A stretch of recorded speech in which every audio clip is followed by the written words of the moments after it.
Oh, you know what I love? Sports. Love sports. Sports. When it comes to Texas A&M, Where are you getting this information? Let me tell you. Welcome to TexAgs. TexAgs Live. I feel like I should be listening to the theme song from the Jeffersons. You know, we're moving on up. We will develop men, we will graduate players, and we will win championships on the field. It's a blessing to be in this position, and we're just thankful to be here. We're thankful to have the opportunity to go out there and play in front of the 12 man. He is a guy that has gotten better and better and better. He's just got that dog in him. It's been special. The 12th man this past week was unbelievable. And this is a real program. It's not fake. This is a real place. And if you want to be really good at football, this is a really good place to be. You know, if I'm betting on anybody, it's the Aggies. I want everybody to be quiet for a second and listen. There's a show going on maybe halfway across the College Football Hall of Fame. They can host this hour for you because he's yelling that loud. I guess maybe he has an old audience that's hard of hearing. Maybe. Miracle Ear still works. Welcome into TexAgs Live. We're presented by David Gardner's Jewelers. We're in our Rollo Insurance studio in Atlanta, Georgia at the College Football Hall of Fame for SEC Media Days. And this is presented by La Casa Tequila, raised in Aggie Land, rooted in the SEC. OB, I think we're going to have to give Nick some work to do when we get back. Yeah, he's been kind of gold bricking it this week. No, he's been kicking some butt. But he expects a little time off when he gets back? No. We're going to have a lot of brand new sound bites from Elko and company to incorporate into the intro. Yeah, I think we need that. Yeah. You don't like your Jefferson's line? I don't think that's one of my best. I think it was good at the time. Anyway, today is day 4, which means Texas A&M Day. Whoop, whoop. Whoop. There it is. A&M, the fourth team on day 4. God bless. On 4 for 4. Look, guys. You don't want to hear this, but here's the reality. We're going to arrive in College Station at what, 3:30 in the morning? 3:30 in the morning, and then we'll be on the air. We'll be on the air at 8 o'clock tomorrow. I really can't wait. It's so much fun. Anyway, what do we want to hear? I kind of asked you about Elko in this Twitter intro, but let's talk about each position group that's here. What do we want to hear from Will Lee? What do we want to hear from Armage, and what do we want to hear from Torian York?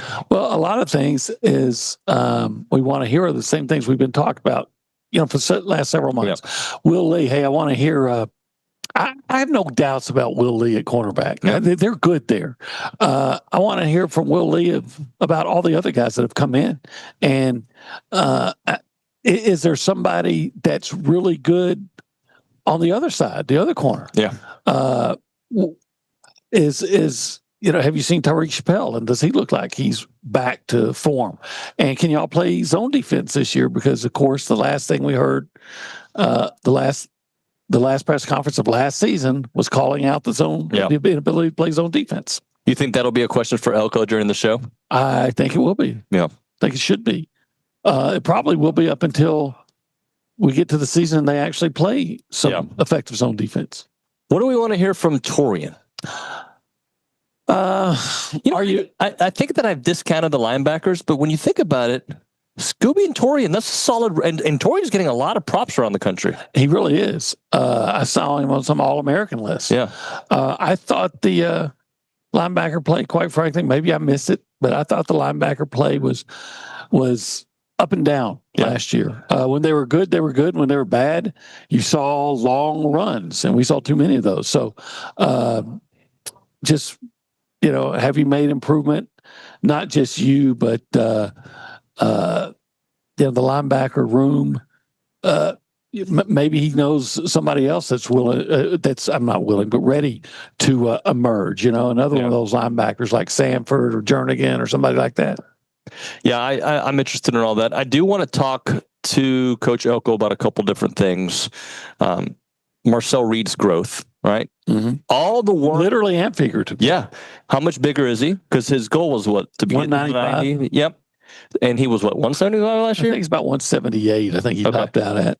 So, and this is the point where your off season is over. Doesn't mean the work is over for what you're trying to get better for the season, but your off season, all the things that you have been trying to put in play for the season, it's not a finished product, but it's damn near that finished product. You're in the tapering phase now as the season is coming up.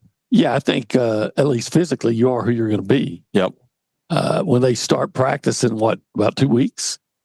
It's about getting, ready, not physically, but mentally, and getting your cohesion down and your system and all that things. So it's about actually playing football. When you've gone on all these shows, what are you hearing about Marcel? Oh, I just hear people ask me, what to expect from him. How, where is he good? What's where does he need to improve and things like that? I think Marcel is this ultimate wild card. People saw the things he did against Florida. They saw the things he did against LSU, but they saw A&M lose those last 4 games. Yeah. And, or not the last, there was one win in there for the last 5. And so I think there's a whole lot of folks just aren't quite sure what Marcel is. And, quite frankly, that should be us as well. Yeah. Yeah. So if you look at Marcel the last few games of the season, I'm pulling up his stats as we speak. He did throw for numbers aren't that bad. 292 against USC. He did have those 2 interceptions. One of those, not his fault. Okay. And the other one was a really good play by the USC safety. Against Texas, offensively, they didn't do much. No. Let's just be honest. But he 16 of 23, 146 yards and an interception doesn't sound horrible, but it wasn't a good offensive performance. The biggest thing about him in that game was he missed a couple of open receivers. Yep. And I don't mean by throwing to him. I mean, he just didn't see it. Yep. He didn't read the defense correctly. Against Auburn in the triple overtime game, 297 yards passing. But in that game, he was sacked 4 times. Right. And I think one of those sacks wasn't on, at least one of them wasn't on the offensive line. It was that he dropped the snap. Yep. Remember that play? Yep. And that actually was probably the play that led to them losing the game.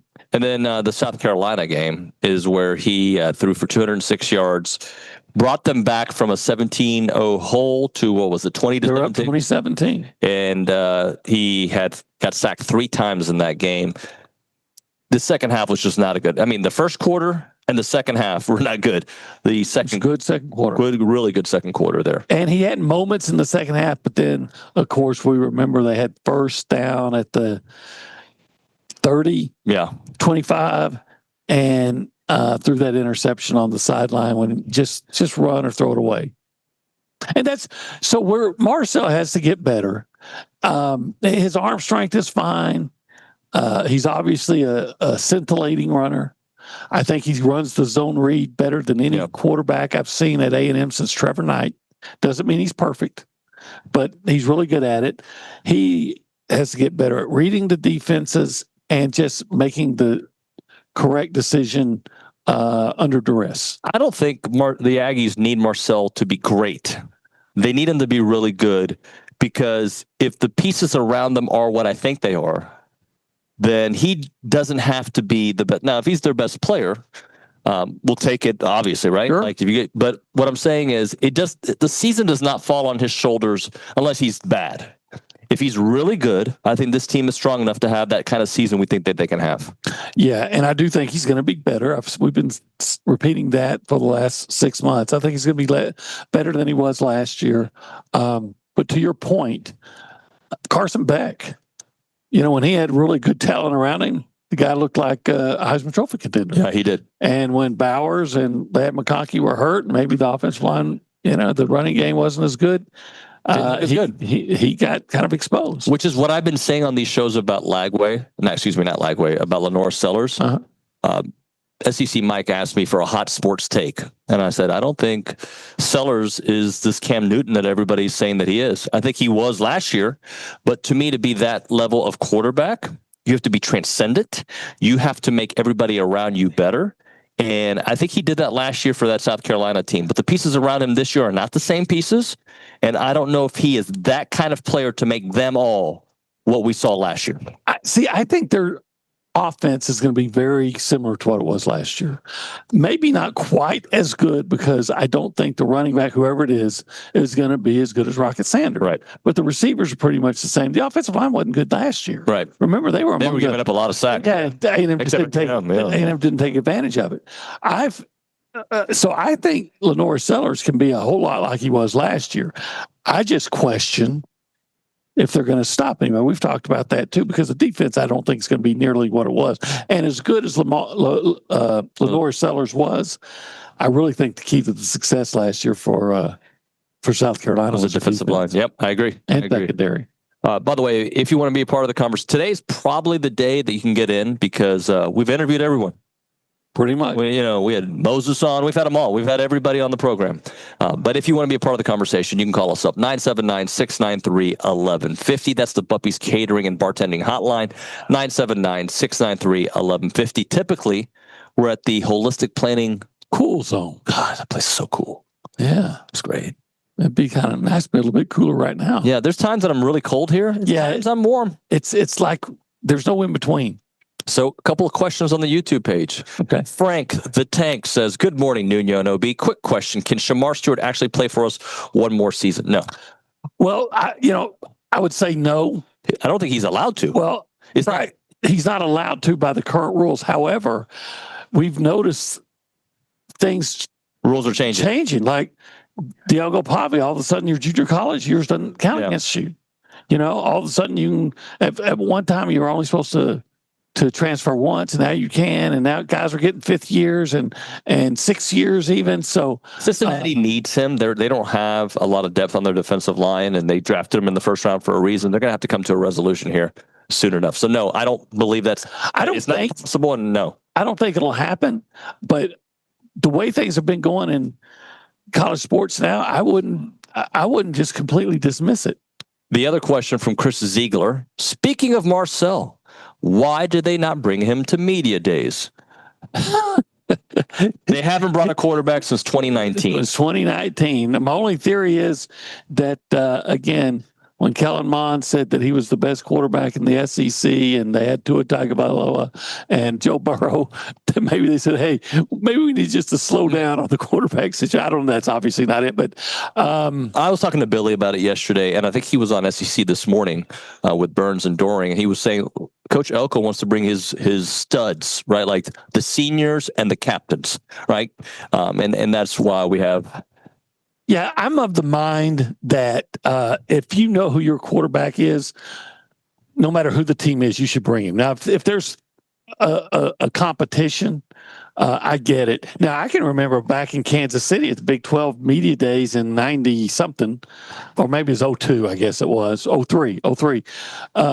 Dennis Franchione brought Reggie McNeil and Dustin Long. Oh, that's right. I do remember that. Yeah. So, but I'm of the mind, because everybody will tell you quarterback's the most important position in football, maybe the most important position in sports. And I believe that if you know who your starting quarterback is, that by gosh, you should bring him. Yeah. I just don't think Coach Elko is thinking of it through a media lens. Oh, they never do. Right. He's thinking of it as a who are my captains, who are my big dogs, right? And Marcel had more than a cup of coffee with his team. He started a lot of games, but when we 25 and 25, I believe, starts on Monday. Okay, is Marcel going to be in the top 5 of those players right now? Hopefully, he is at the end of the season, but right now, probably not. I don't think I put him in the top 5. No, I mean, to me, it's quite simple, whatever order. But a couple of guys coming this week potentially could be there, and Le'Veon Moss. But again, your quarterback is a coach on the field to some degree. He's running that offense. He's your most important player. So if you know who that is, that he should be here. Now, I get it. Look, does anybody have a problem with Will Lee? I mean, he's one of your best players.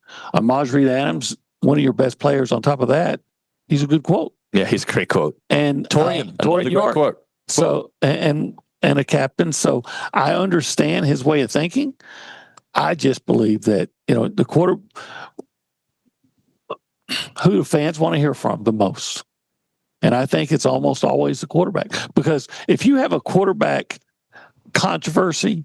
That's always the biggest story, no matter what campus it is. And quarterback's just that important of a position. But A&M does not have a quarterback controversy. No. He is their starting quarterback. My point is, like, if you have a quarterback controversy, it's always the biggest story, even if you don't know who your quarterback is. So when you know who your quarterback is, bring him. Who did Alabama end up bringing? They brought Caden Proctor and a couple of defensive guys. And technically, they have a quarterback competition based on Caleb, but nobody believes there to be a quarterback competition. I don't believe it. However, even Ty Simpson doesn't have a significant amount of playing experience. Yeah, over the freshman and the redshirt. Jalen Russell and I've already forgotten the other guy's name, which goes to show that it's probably going to be Simmons' job. How much do you think what happened over the weekend with Le'Veon talking point today? Oh, I think it'll be brought up.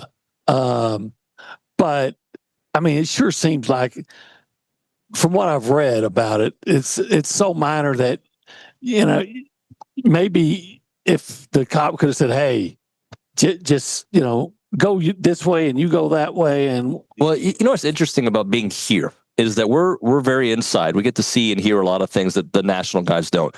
But when you talk to all these tables around us right now, I think controversy is it's like they salivate for it. Like, so what's really going to happen with Le'Veon? Like, to me, I'm like, it's already over with. It's done with. Whatever if he has to serve any kind of internal suspension, they'll take care of it themselves. They'll move on. It was Marcel Reed. Marcel Reed's your starting quarterback. Let's not read into it too much. Should he be here? Sure. Did Coach Elko have his reasons for not? Yes. And it can be that simple. It's not a huge talking point on either end. You can have 1,000 people vote to say Marcel should be here, and Mike Elko vote against it, and the only vote that counts is Mike Elko. Mike would be like, that's a good point. I didn't think of it that way. Maybe, but I don't think whatever he's comfortable with, whatever he thinks is right, he's going to do, and it's not going to have a big problem with it. I just think that a quarterback should be here. By the way, Le'Veon Moss, the whole deal. Again, what was it? What was the actual charge? Like public disturbance or something, like disorderly conduct. I can remember when Ricky Seals-Jones, we talked about this, was arrested for profanity. Yeah, and Anais got about a 5-time loser. Well, this weekend. Yes, this weekend. To say. But and Anais right before media days, literally the same kind of vibe. I think it was the day before they were supposed to talk. And I think Le'Veon's issue is even of a lesser magnitude than Anais. Anais didn't miss a game, and it wasn't that big a deal. All right, let's do this. Let's hit a break. I want to ask you about DJ Lagway. You talked to him yesterday. I did. We'll chit-chat about that. I didn't get to see him up close. I got to see him from TV close and far away close. But the way Billy was talking about him, he's built like he's a big dude. He's a linebacker. So we'll chit-chat a little bit about DJ, who's coming to Kyle Field. And I don't know if I'm allowed to share a story, but I'm going to ask during the break if I can share a story about the player Kyle Field. But it's TexAgs Live presented by David Gardner's Jewelers. Right now, we're talking about 1775. Olin, I'm going to ask you a question that the answer is obvious and the audience knows. Yeah. Do you like 1775? I really do. I honestly don't just like it. I love the food there. When I want barbecue, if it's open Thursday through Saturday, 11 a.m. until they sold out. Yep. That's where I'm going to go, because I honestly do just love that succulent brisket. I think that jalapeno cheese sausage is amazing. The pork ribs, I've told you, I always said that there was a place up in East Texas was the best ones I've ever had. Well, until I went to 1775. It's even the turkey. Yeah, the turkey is really good. Of course, you get the queso mac and cheese. So, yes, I adore the barbecue at 1775 because I'm a carnivore. And you're not never mind. You are a great spokesperson for 1775. I thought of a word that rhymed. I was like, probably not here. What word was that?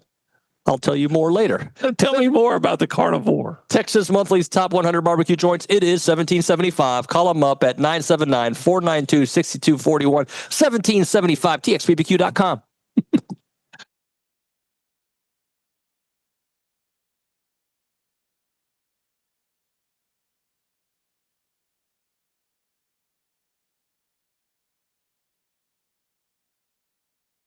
All right, guys, let's talk about some new partners. Aggieland Hydration and Injectables. They're Aggie owned and operated. They are an mobile IV hydration company that was founded back in 2024. I met with Sheldon and Danny over the last week, and they're awesome people. They really know what they're doing. They're proud to serve Bryan College Station with awesome services like IV hydration, Botox, and even some weight loss options. Whether you're looking for a quick boost of hydration or dehydration preventative, they can tailor an IV cocktail specific to your needs. And on a busy week, and I know some of you guys might be partying a little bit too much. If that's the case, an IV can be one of the easiest ways to ensure you're receiving all those necessary vitamins and minerals that make you feel better. Their overall mission is to bring a more personalized and accessible wellness option to the broader range of clientele here in the Bryan College Station and Brazos Valley area. To book an appointment or inquire about it, just call them up or text them. 979-217-1561. Again, it's Aggieland Hydration and Injectables. Check them out. It's our friends at Aggieland Hydration and Injectables.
And we're back. TexAgs Live, presented by David Gardner's Jewelers Rollo Insurance Studio in Atlanta, Georgia, at the College Football Hall of Fame. This presentation is brought to you by La Casa Tequila, OB, David Nuño on the Go Hour, presented by The Warehouse at CC Creations. Chris Lowe's our guest here on the show. A lot of sponsors to thank. Chris, how are you, man? I'm great. It's good to be here. The last day of the SEC Media Days, but I guess it's the unofficial kickoff to the season, right? So when you cover all teams, Chris, for you, is it every day feels the same, or is it like for us, like we're exhausted, right? But finally A&M talks and it's the last team to go. How is it for you who has to have that same intensity for all the teams. I like it. When I was covering one team back when I was covering Tennessee, South Carolina, and Clemson before that, you got to the end of the season, you got in the summer, it almost felt like you were writing the same thing, talking about the same things over and over. When you're covering, in my case, the entire country, I like it because every day, every week's new. You find out about new stories, new things to check on. It's hard. It's hard, but it's still a lot of fun for me to get to know people. Certainly, I had covered the SEC for so long to get to know people and coaches and players and administrators in different parts of the country. Well, I saw you working really hard yesterday. I don't know if that story, whatever you're working on, is posted. Think it might have had something to do with quarterbacks, right? Is there anything you want to? Well, I've worked on a couple of stories. The best thing about this event for me is being able to gather some things for future stories. You have breaking news, but not really a lot this week so far. But no, I'm working on a quarterback story in this league that'll run. I don't know. I don't always make the decisions. So stories run. I understand that. But just the different categories, how eclectic this group is. The different tiers. I mean, you got guys that are going to be starting for the first time. Someone like Arch, who's played a little bit, but he's going to be handed the keys to the season for the first time. You got a guy like Jackson Arnold, who's switching teams. He gets a reset at Auburn. And you got Tennessee. I mean, who knows who's Tennessee's quarterback is going to be after Emal Alvin went to UCLA. Then you have other guys like a Marcel Reed, who really now has a chance to prove himself. He got thrown in early last year. So there's a lot of those type guys. And then there's the guys that I would say we know are elite.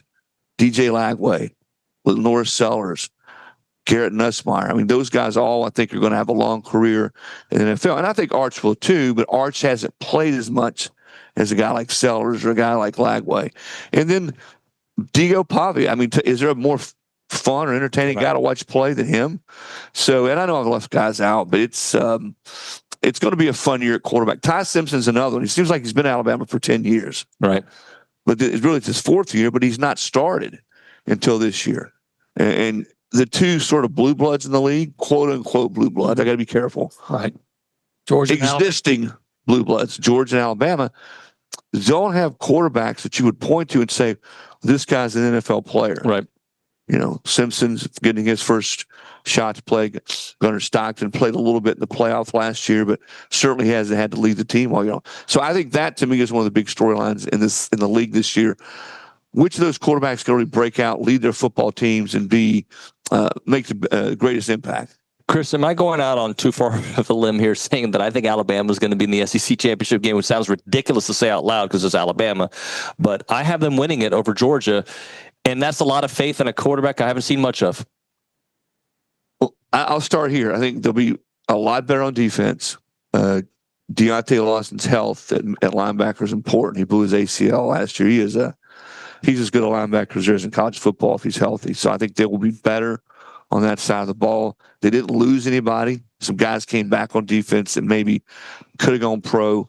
And, we all know when Bama has been at their best, they've been one of those, they're going to impose their will defensively on you. I think they'll be closer to that kind of unit. You're right. How does Ty Simpson play at quarterback? Does he play consistently? He's got good guys around him. The other piece, I think, for Bama, that would give me hope as an Alabama fan, for a Bama fan, is Kalen brings Ryan Grubb back as his offensive coordinator. Those guys have a really good, close working relationship. I think he'll be sort of the missing piece for them on offense. And I agree. I think Alabama is, if I had to pick the two best teams, well, not who I think are the two best going into the season, but the two I think will be there at the end of the season, I'd probably be as bullish on Alabama as anybody after that. I don't know. I'll tell you this, guys. The SEC is different, and part of this, I think, is A&M and Texas coming in the league. From 15 to 22, it's pretty top-heavy. Mm-hmm. It really was. Georgia was great, then Alabama, then Georgia. LSU had that monster year in 2019, but there's a pretty wide gap between those upper teams and everybody else. You guys saw what happened last year. Mm-hmm. Everybody beat up on everybody. Mm-hmm. I think we're going to see more of that this year. I agree. So, I have to ask, since, this is TexAgs, so where do you see Texas A&M?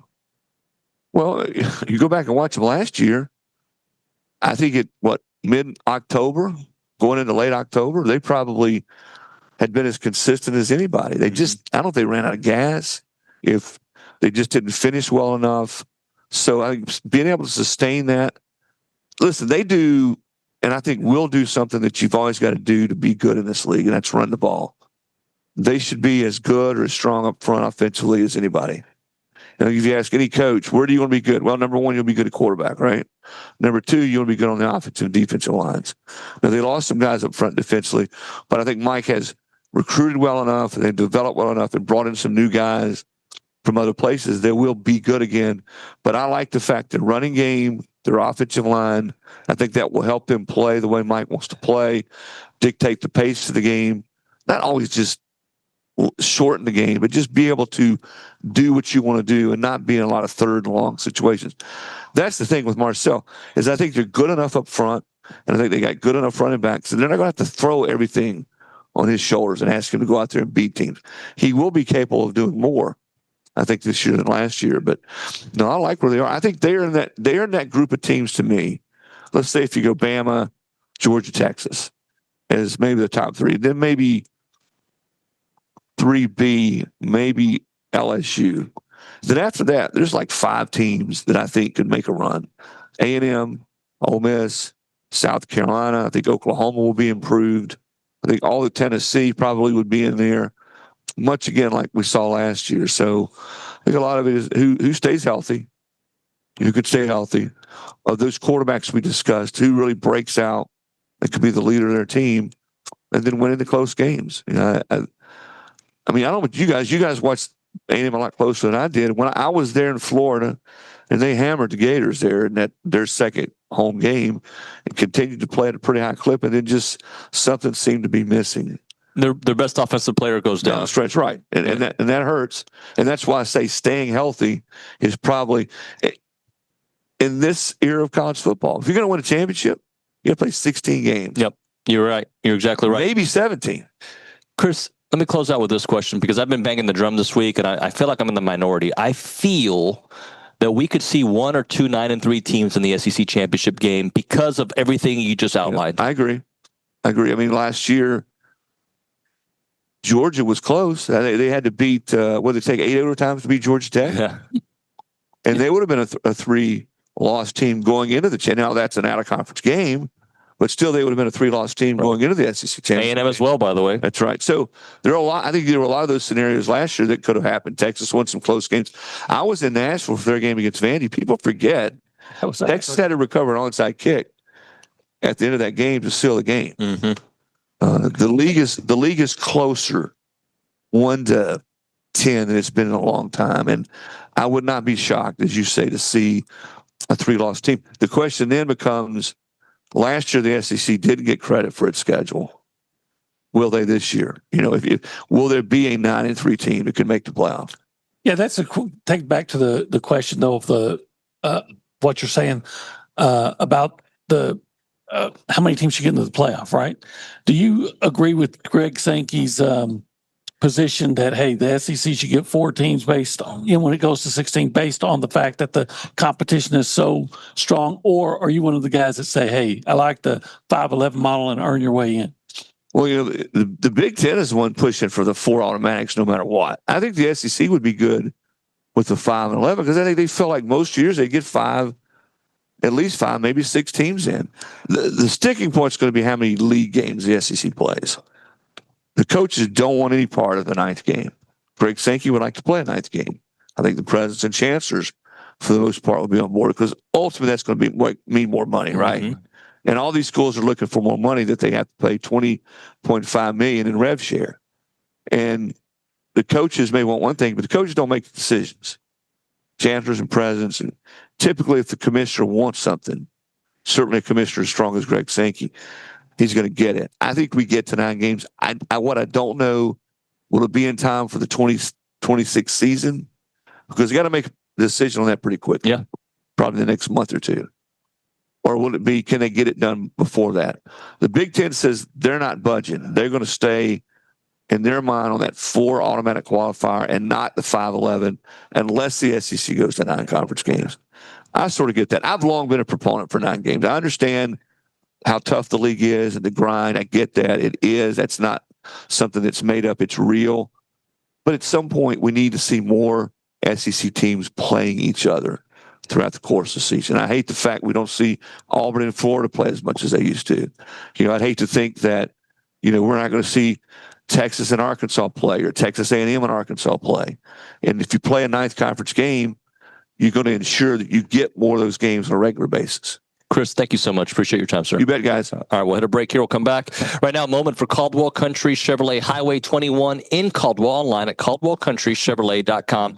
If you're looking for a selection that's not going to break the bank, you should look at Caldwell Country Chevrolet. They're stocking up on new vehicles all the time, and it's growing daily. And I'm telling you, the real deal is they're south of those big city prices. It's the place to go to get the vehicle that you want at the right price with no dealer add-ons. You see what you pay for, right? You see it out there on the sticker, and you're going to love it. Locally owned Aggie alumni team is ready to roll out the red carpet for you, and every vehicle comes with that free oil change for life. That's thousands of dollars in savings. That is Caldwell Country Chevrolet, where you're going to get top dollar for your trade-in value. Remember, 15 minutes, the edge of Bryan to the beginnings of Caldwell. A short conversation away, but you'll see the difference when you start doing business with the great people at Caldwell Country Chevrolet. Highway 21 in Caldwell, online, caldwellcountrychevrolet.com.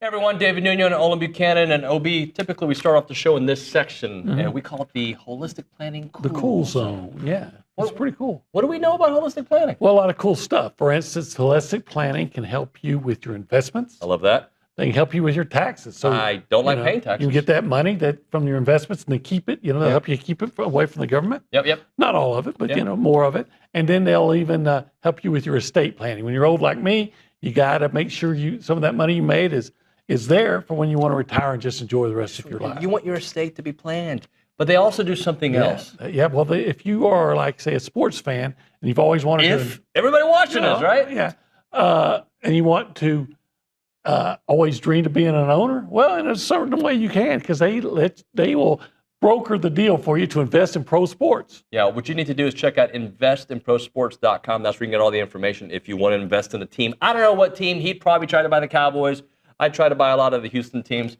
Whatever it may be, investinprosports.com. It is holistic planning, and we love hanging out at the Holistic Planning Cool Zone.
Hey everybody, we're back. TexAgs Live, presented by David Gardner's Jewelers, Rollo Insurance Studio. The Go Hour, presented by CC Creations. Correct. You said it like a question mark, like I'm Ron Burgundy. Well, you know what? We have so many sponsors, and we appreciate them all. We do. We do. Sometimes I have to do the quick, run through the mental Rolodex. All right, this one, I'm going to throw you the curveball. No chance you get it. Maybe there's a chance. Our SEC Media Days coverage is presented by the tequila, right? Yeah. Yeah. I've already forgotten. La Casa Tequila. La Casa Tequila, the house. Say it with your... La Casa Tequila, the house. The house. So I'm going to read this tweet. The house tequila. It's so good. You know what? I have not had it. Actually, I haven't either. I just read that out loud. I'm gonna go try it when we get back. I'm going to have to margarita with some La Casa Tequila. You should. Yeah. I know somebody who knows somebody who can hook you up. Well, great. Yeah, just pay me directly. I'll have a shot. I'll have a shot on air if I don't know if that's allowed. Well, if Liucci will No, I don't know if FCC allows you to do it on. Maybe they do. I don't know. Maybe we could video it. Well, but the ladies on that TV show, aren't they always getting drunk? I don't know what TV show you're talking about. Huda and Lola, or what's I don't know. Buda? It's like a competitor of The View. Well, if we can, I will take a shot of La Casa Tequila. All right, I'm going to read this tweet, okay? It has nothing to do with football, but it does have everything to do with football, okay? All right. Is that a Nuñoism? It is. Stephen Walter on the Twitter. Which one, Stephen or Walter? Both. Okay. Stephen Walters. Oh, okay. David Nuño drastically changed his appearance for the second half of Media Days with the close shave. Time to get to business when the Ags show up. Here's the reality of the situation. Where do you think I got my my inspiration, OB? Because there was an actual inspiration for this. To shave? No, just the whole beard/shave. I'll answer it for you. I would not even know where to get. This will not surprise you. Okay. Rocky IV. Rocky IV. He's getting ready for the second fight against Drago. He goes to Russia. All right. Yeah. He grows that beard. He is running with lifting wood, tree trunks, and you know. And then when it came to fight time, he shaved and looked nice. Okay. All right. And this is my off season, and I had a week off before I started SEC Media Days. This was the ramp up to my A&M coverage, and then everybody told me I looked 8 years older, and I was like, no more beard. You should have. I thought the Fidel Castro look was going. Okay, was see, for you. Let me tell you something. All right. You know, yes, comrade. Billy's got this. You know, he says, "What does he call your group of cronies?" I don't know, army. Yeah, the OB's army. You guys are OBRP, okay? Not AARP. Is OBRP. All right. So relax, old man. It's funny. I can say that to you. You're a compliment. I'm telling you that. Fidel Castro, you're a Cuban. I'm not even to go to other very bad tyrants in the history. Well, I didn't know any other Cubans with a beard. Ricky Ricardo was always clean shaven. I'm a little more Ricky Ricardo today. Okay. Personality more like Jose Canseco. You got some splaining to do. I do, Lucy. I do. Anyway, that was a fun conversation with our friend Chris Lowe. Yeah, I like Chris. We go way back. We once covered a Tennessee Cal game together, in which part of the press box was out and was outside. Yep. And we were like even with the Cal tree house there was a bunch of students were living in the tree houses because they didn't want the trees cut down to expand the stadium, and they were walking around on planks without clothes. Yeah, and they were like even with us, it was quite disturbing. You know, because we were so high, and the trees were high, and then there were the tree houses, so like they were almost like at level with it. You're like, I don't want to cover a game with naked people behind me. Yeah, I guess it depends on the city you're covering the game at. Well, especially Berkeley. Yeah, good point. Good point. Yeah, it was disturbing. All right, so people. By the way, Cal won the game that day. Did they? Deshaun Jackson with a big punt return. Deshaun Jackson, yeah. So when Chris was talking about the quarterbacks that he knew were elite, he mentioned three. He mentioned Nussmeier. He mentioned Lagway, and he mentioned Lenoris. Yeah, and Lagway is the only one that I scratched my head at because we've talked about it before that Lagway and Marcel played about the same amount, and Marcel put up better numbers. Let's do this. I see Matt Moscona. Okay. He's available. Let's hit a break so we can get Moscona for the last few minutes of the last segment, talk a little LSU with him, and ask him about Nuss. We'll hit a break here on TexAgs Live. This presentation is brought to you by La Casa Tequila. Right now, when it comes to preserving your farm and your ranch's legacy, it's not about capturing pretty pictures of your land or putting it on Facebook memories. It's about actually knowing where your land why it matters, and transferring those values that you built your operation on to the generations that are going to inherit it. Chance McClain has done a great job capturing these stories and interviewing thousands of people who own land and have been a part of their family for generations. And he wants you to know that he can tell that family story because he's discovered that people's ranches and lands are a blueprint for America. And if you think in 100-year cycles, or you just think about preserving your tradition, let Chance McClain tell that story. Farm and Ranch Films captures that wisdom that your grandkids are going to need. Visit yourheritagefilm.com, click on the Farm and Ranch section of the website, or call them up 713-893-8341 to preserve not just your story, but your family's foundation.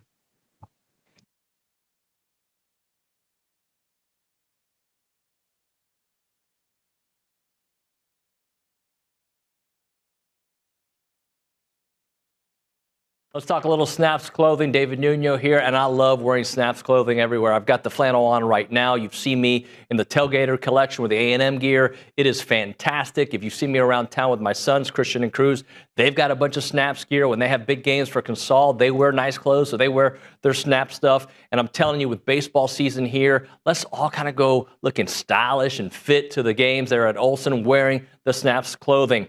As a reminder, they are the only official licensed Texas A&M Pearl Snaps maker out there. Their Tailgater collection is built for game day with breathable, moisture-wicking fabrics to keep you comfortable while you rep your Aggies in style. Now, whether you're watching the game from home or maybe you're in attendance, you're tailgating, whatever it may be, you got to make sure you head to snapsclothing.com to see everything they have to offer. It is fashionable, it is awesome, and you're going to love it.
All right, we're back. TexAgs Live, presented by David Gardner's Jewelers, Rollo Insurance Studio. SEC Media Days, brought to you by La Casa Tequila. OB Nuño here on the Go Hour. Matt Moscona joining us here from Baton Rouge, New Orleans, you name it. He's all over the place after further review. What's up, buddy? Gentlemen, good morning. Great to see you here on the final day. OB, you'll like this. So yesterday I'm in the bar downstairs. Yeah, I was at the bar for 12 minutes. And PB comes up to me with Moscona, and he's like, so who would win in a fight between you two guys? And I'm like, what? I was like, me, obviously. But why would you bring that up? and You know, I used to be that way too. You know, always wanted, and then I went into the 8th grade. so I don't know why. It's interesting. Okay, OB media battles with many media people. Oh, man. What's up, man? My back is far too gone to get in any scrums or roll with anybody, especially spry young dudes like Nuño over here. I'm older than you, Matt, but it's all good. Yeah, you look younger. Well, I appreciate you. So we just had Chris Lowe on, and he mentioned, and then a lot of people have, Nuss being one of the 3 elite quarterbacks in the league. How elite, in your eyes, is Nuss? A lot of people forget he's the leading returning passer in college football. He's the only 4,000-yard passer back from a season ago. Mm-hmm. And that was on a team that was 104th in the country in rush offense, so they had no balance. They relied on Garrett to do a lot, and he did. The thing he's got to purge out of his game is what you all saw in College Station last year. I mean, LSU was firmly in control of that game, and the critical mistake he made on that 3rd down play, throwing back to the middle of the field, and then the avalanche started. If he can purge that out of his game, everything else is there. He's got everything you want: the size, the arm strength, ability to make the throws, moxie, toughness, leadership, son of a coach. He just checks all those boxes. It's just the experience he gained last year as a starter. He's got to learn from those experiences. If he does that, I mean, he could be in New York for the Heisman ceremony. The stats will be there. I think the wins will be there. I mean, it could happen for him. Maybe you just answered this, but obviously LSU's a really good team last year. What, from the LSU perspective, because we have our, from the outside looking in, our opinions, what are the keys for LSU? What do they need to improve to take that step from being a good team to being a legitimate national championship contender? Because I know that's the goal. I'll give you one on both sides of the ball. So the ability, we just talked about the ability to run the football. They're replacing 4 offensive linemen, which is correct. And of course, the 4th pick in the draft, and Will Campbell. And they were outstanding in pass protection last year, but the run game never got going. I mean, this the Les Miles school was 104th in the country in rush offense. Like, it doesn't happen at LSU. So they've reworked the offensive line. They brought in a couple of transfers. I think they're really talented at running back. So it should be better, but I don't know that you can realistically expect it to be better when you're replacing 4 starters on the offensive line. We got to see it. And the defense last year was improved from 2023. That was the Jaden Daniels season where the offense was great, the defense was atrocious. But they were still they went from 105th in the country to in the 60s. So it's a dramatic improvement. You're still not nearly good enough. So can the defense go from 60s to 30s? And if they are, and the offense is what we think it will be, they'll have an opportunity to win every game they play. Labels can be a bit unfair. A&M's got the 8-4 label. Until they do something better than that, that's who they are, right? I feel like LSU, even with their national championships, the label is they're 9-3-ish right now, this kind of era. Are they that label this year, or are they better than that? So they better be better than that this year, David. You're right. I mean, you look at the last 25 years, LSU is generally a 8.5, 9-win team, and every half decade or so, boom, they'll pop a big one. That's what they are.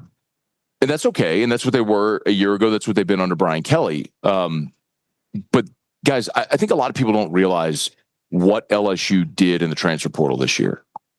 They recognized the opportunity with Garrett Nussmeier coming back to win a national championship this year. So they went and spent. A year ago, Brian Kelly made a lot of headlines when he said, we're not in the business of buying players.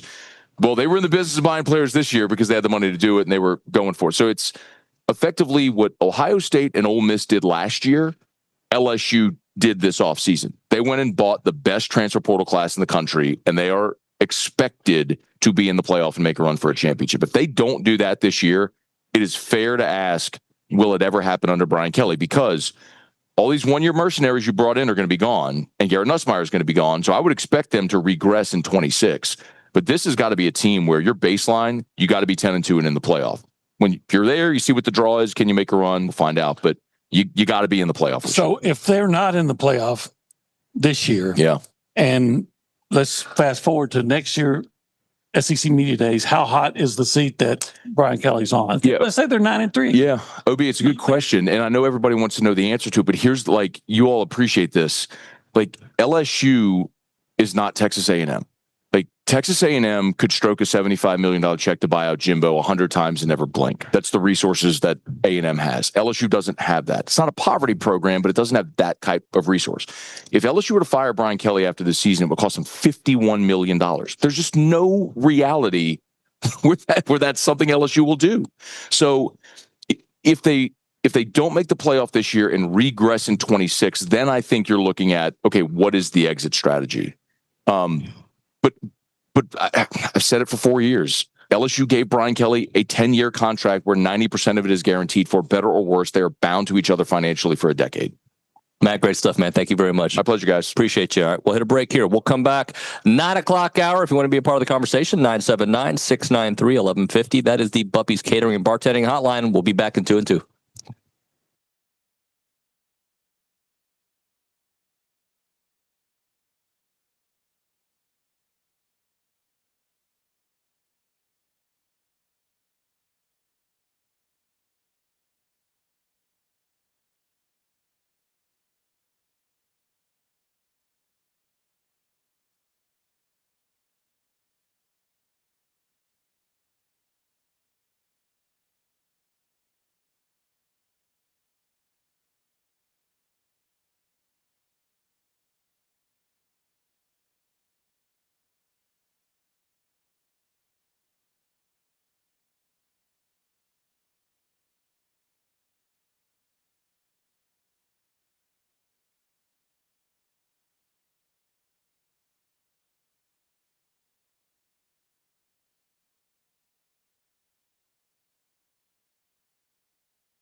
And I'm back. I'm not used to not having the music in my ears. I don't know why I don't hear the music. I hear everything else. That's all right. It's TexAgs Live. We're presented by David Gardner's Jewelers. We're in the Rollo Insurance Studio, hour number 2 of the program. And as a reminder, the final segment of the program is brought to you by Double Dave's. That is at 10:50. But right now, caller number 12, 979-693-1150. We're going to hook you up with your choice of a dozen pepperoni rolls or a large one-topping pizza from Double Dave's. They've been serving Aggieland since 1984 with your favorite pizza and, of course, those world-famous pepperoni rolls, reliable in-house delivery, bringing piping hot goodness straight to your door. Just click on doubledaves.com and your favorites are on their way. SEC Media Days, day 4, the final day of our presentation here, thanks to our friends at La Casa Tequila. And Texas A&M will be hitting the podium along with Kentucky, along with Arkansas, and along with Missouri. So we'll, 2 A&M opponents, obviously. We're looking forward to chatting with those folks here on the show.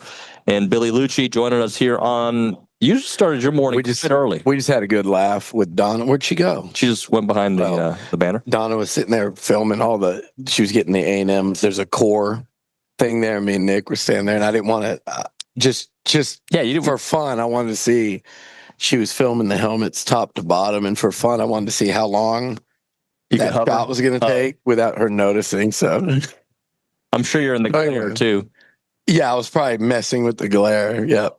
But it's been. You started early, buddy. I think I've done.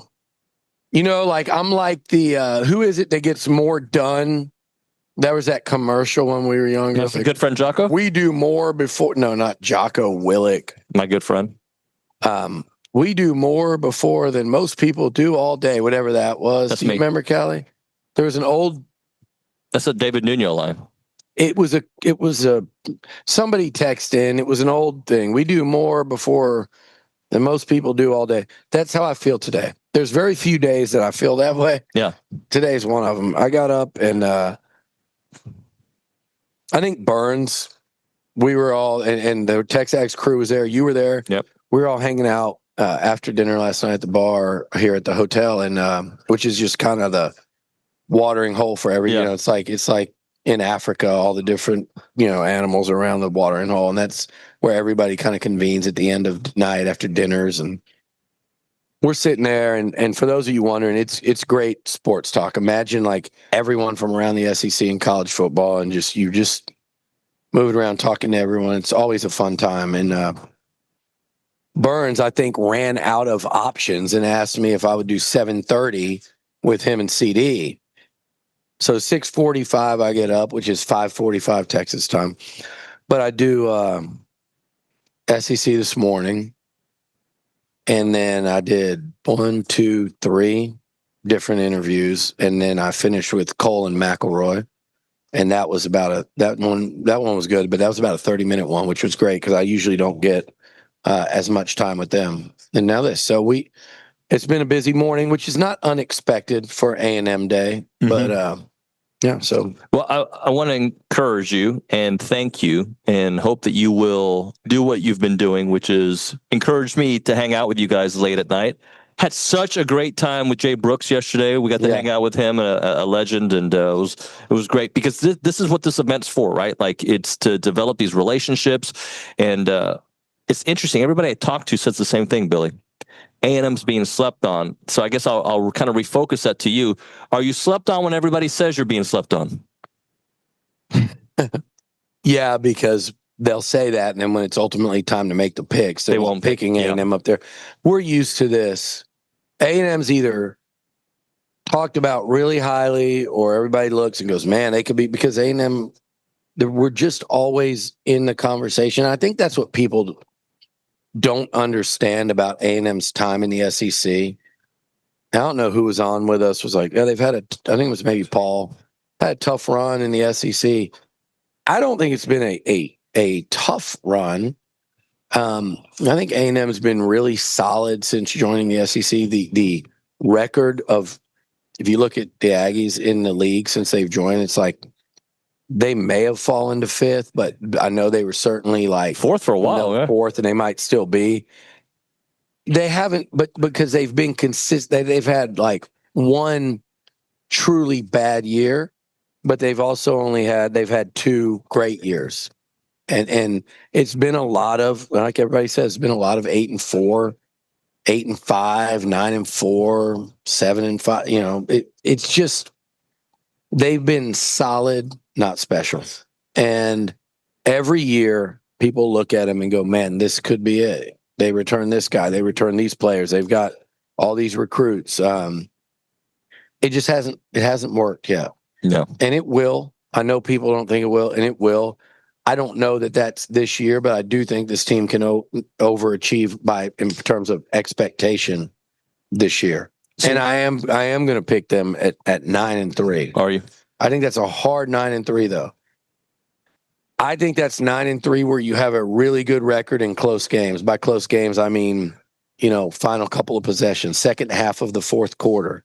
And I think they get there by winning those type games because I think they have the line and the run game to wear on teams. And I think they have a quarterback, again, like Marcel Reed at his best. I think people that what people forget, and I hope Marcel doesn't forget this, because so many of these quarterbacks that can run so well, they worry about wanting to become not pocket passers, but drop back, let's just call it, they want to prove they can do what the coach asked, which is go through the progressions, make the throws. And I get that. And to win championships, your quarterback's going to have to do that. But like in the fourth quarter of games, I want Texas A&M this year to look like they did against Arkansas. Yeah. And I think they can do that. And what I mean by that is run the football because you've worn an opponent out with your physicality on the line of scrimmage and with Moss and Owens and Daniels and that O-line. And then all of a sudden they're a step slower and they're tired. And then that you run for 6 on first down, 7, and on second down it's play action and you got a tired pass rush. Mike Elko in charge of the defense, you get back to what Mike Elko defenses have done historically, and that is get themselves off the field. That's A&M's winning formula. And the biggest part of that to me, I say Arkansas, because Marcel in that game, I remember him seeing an opening and taking off, getting the first down, not trying to do much, too much more, and just extending drives. And that to me is what I want to see more of from him. And I think that's how the Aggies win football games. And man, with all their experience, we've seen the best A&M teams we've seen in the SEC have been defined by, to whatever degree, their offensive lines. Yep. And this is one of those things. And I just think they're going to have to win a bunch of close games. And I think they're built for that. I really do. So I think, and again, I'm not predicting them to be a playoff team, but I think they take a significant step forward in terms of how good they are. But the schedule, I think, takes a significant jump up as well. And I think that results in 9-3 versus 8-4. Let me ask you about the quarterback room in general, beyond Marcel, because as we know, there's been multiple quarterbacks who've had to start games for A&M over the last few years, right? So Zeno's there, Miles O'Neill's there. How do you feel about that room in general, considering the different types of quarterbacks in that room? I like it. I liked it more when you had multiple guys with real experience. Mm-hmm. I know Jacob Zeno's got a lot of experience, but I mean, those injuries had created things where like, oh, Max Johnson's going to be your backup. When we saw Max Johnson beat Miami and Arkansas last year. And A&M. And yeah, and this guy, whoever is your backup, he beat this team and that team, and so because of the injuries we've had, that type situation at times, we don't have that now. But with a veteran like Zeno, I think that makes you feel really good about being able to finish a game and get out of a game. If there's that wrong game, where Marcel's banged up and can use a week to get right, if it times up right, depending on the opponent, you might have the option and luxury to do that. But I think Miles O'Neill is a guy that's so incredibly intriguing. in terms of his arm strength and the throws he can make. And I think as the spring went on, you saw him learn more about touch and, you know, the trajectory of the football and certain throws and different levels of the defense. So I'm seeing him do more of that than I saw from guys like Calzada and Starkel over the years, who were the big-armed guys, and Showers. A&M hasn't had a lot of success with those type quarterbacks, but I started to see Miles O'Neill understand the different levels and stuff. And how does his style? Can you guys bring Billy a water? I need a water. I've been talking too much this morning. How does Miles O'Neill's style fit in to what Colin Klein does? That was one of the criticisms last year of Connor with Colin's system. I don't think it was. I think just Connor wasn't right. Bullshit. Okay. What does Shannon Sharp say? Bull jive. I don't think Colin Klein didn't think that Connor Wigman didn't fit. They picked Connor. They went all in with Connor. They passed on, or they probably could have tried to recruit like a Cam Ward or Avery Johnson, who was his quarterback at K-State. They loved Connor. It felt like they could. That deal, that was like, that just didn't work. Connor was banged up. And then I just don't think Connor ever fully, I think he believed that. Like, oh, you're not a fit. I think he believed that, like, you're not fitting. And nobody, I don't mean this in a bad way, because everybody wants Marcel to start this year. Nobody wanted Marcel to have to start at Texas A&M last year. He wasn't ready. Now this year, everybody wants him to, because they know what he can be, and they know what and quite frankly, their excitement level over Marcel Reed that no one is talking about, it has improved. I've felt it I've felt like the vibe out of Bright get more and more optimistic and excited about Marcel as this offseason's progressed.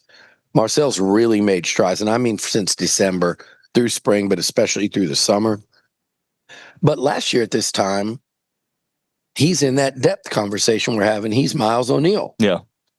You know, so that you have to factor that into when you evaluate Marcel's performance last year. So I think people really are sleeping not so much on A&M as they are Marcel Reed. And because he showed, this is my take, and you cannot tell me otherwise, he showed so much more in the positive reason to be excited department than he did in the, man, I got questions about him. It's not even close.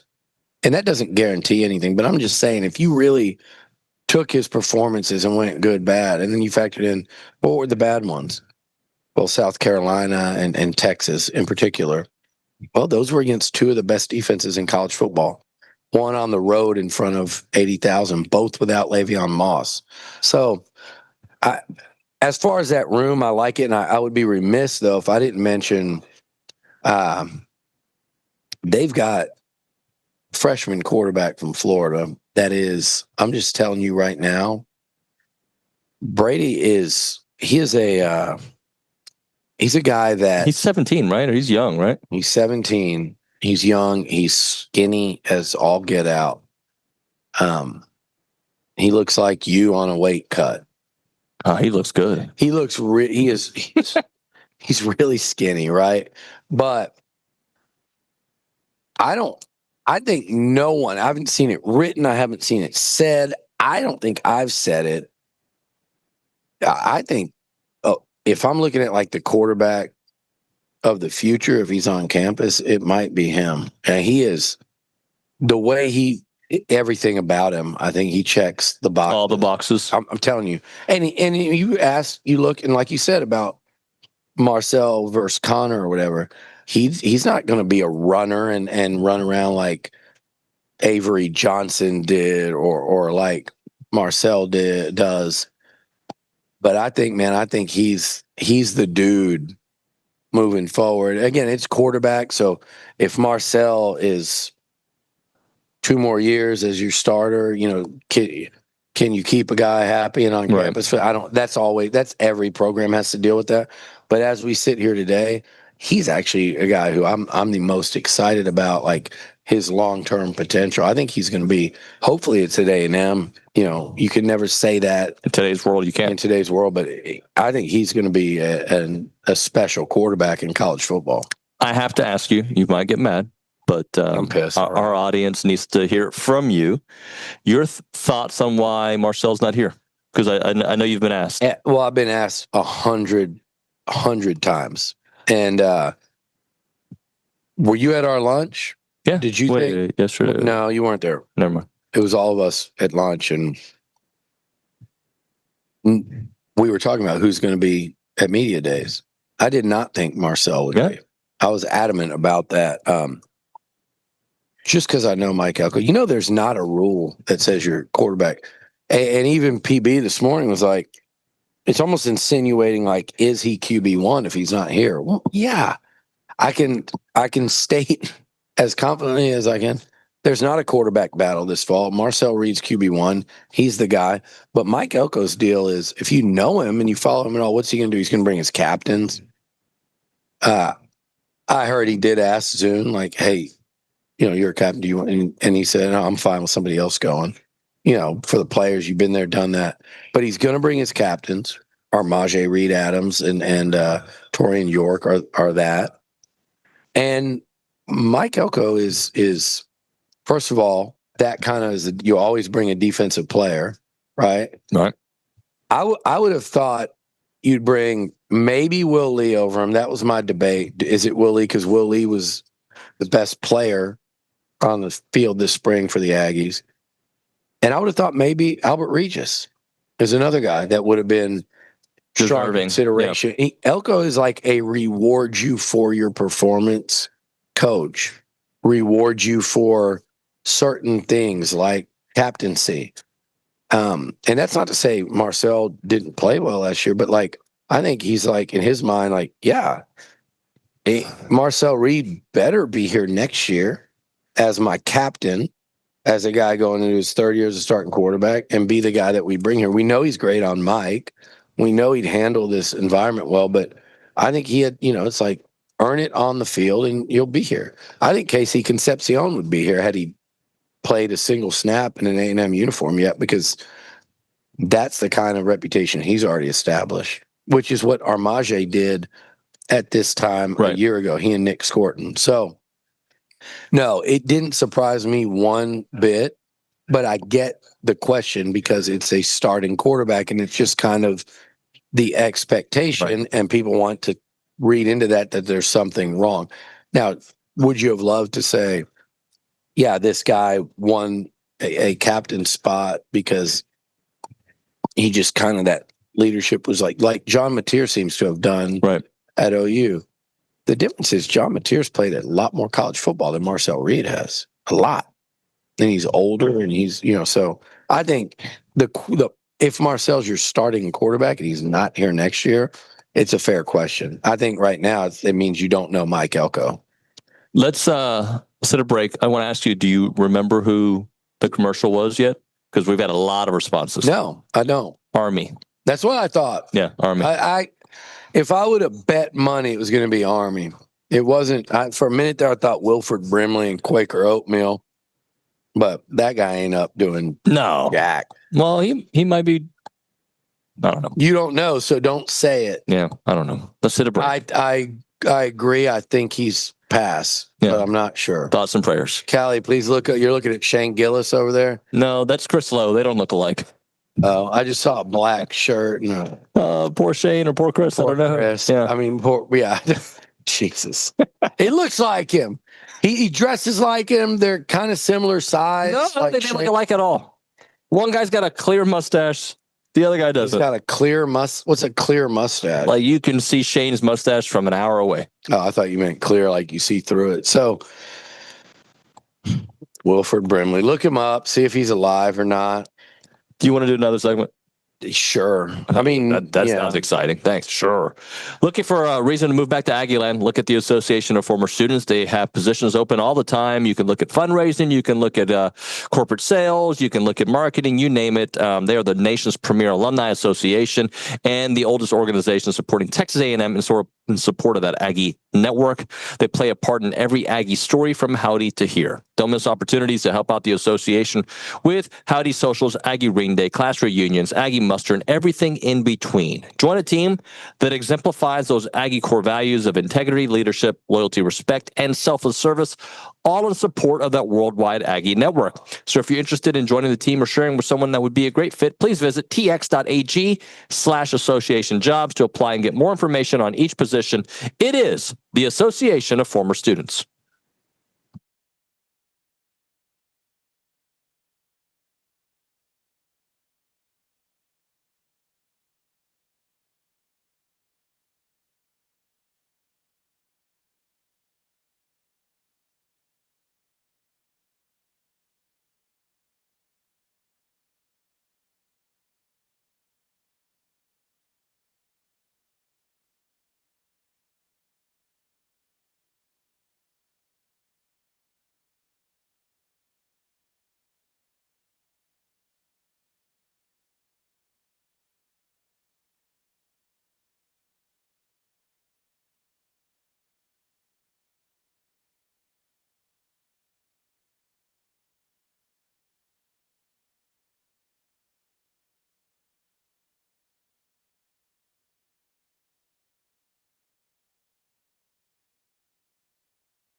And we're back here on TexAgs Live. We're presented by David Gardner's Jewelers. We're in our Rollo Insurance Studio in Atlanta, Georgia College Football Hall of Fame for SEC Media Days, Day 4.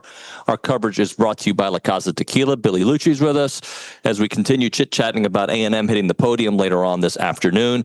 And looking forward to chatting with all the folks. A couple things I wanted to talk about here. One of those is winning early, what it means. I was asked about, Billy, the Notre Dame game, and if A&M is able to win that game and get off to a great start, what that could do for the program. And my response to that was really, I mean, it's great. I'll take that over the alternative.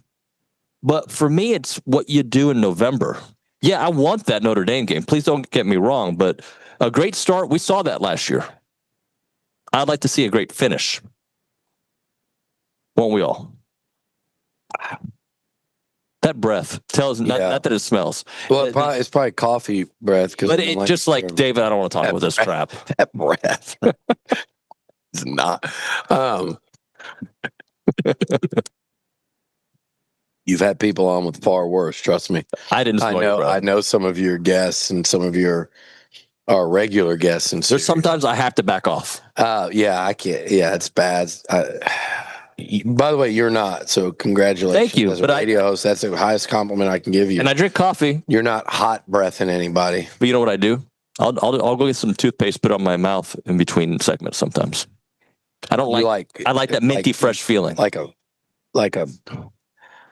finger deal? Or yeah, like a finger deal. You put toothpaste on your finger? Yeah. I mean, or I'll have a toothbrush too, I travel with. But yeah, I like that feeling. Or have an apple. You're just going to shake somebody's hand after that? I mean, I wash my hands, boy. Hey, oh my God, do that again? That's you. Like, Beetlejuice? Like, oh my God. So, the whole thing of start one way, I'd rather finish.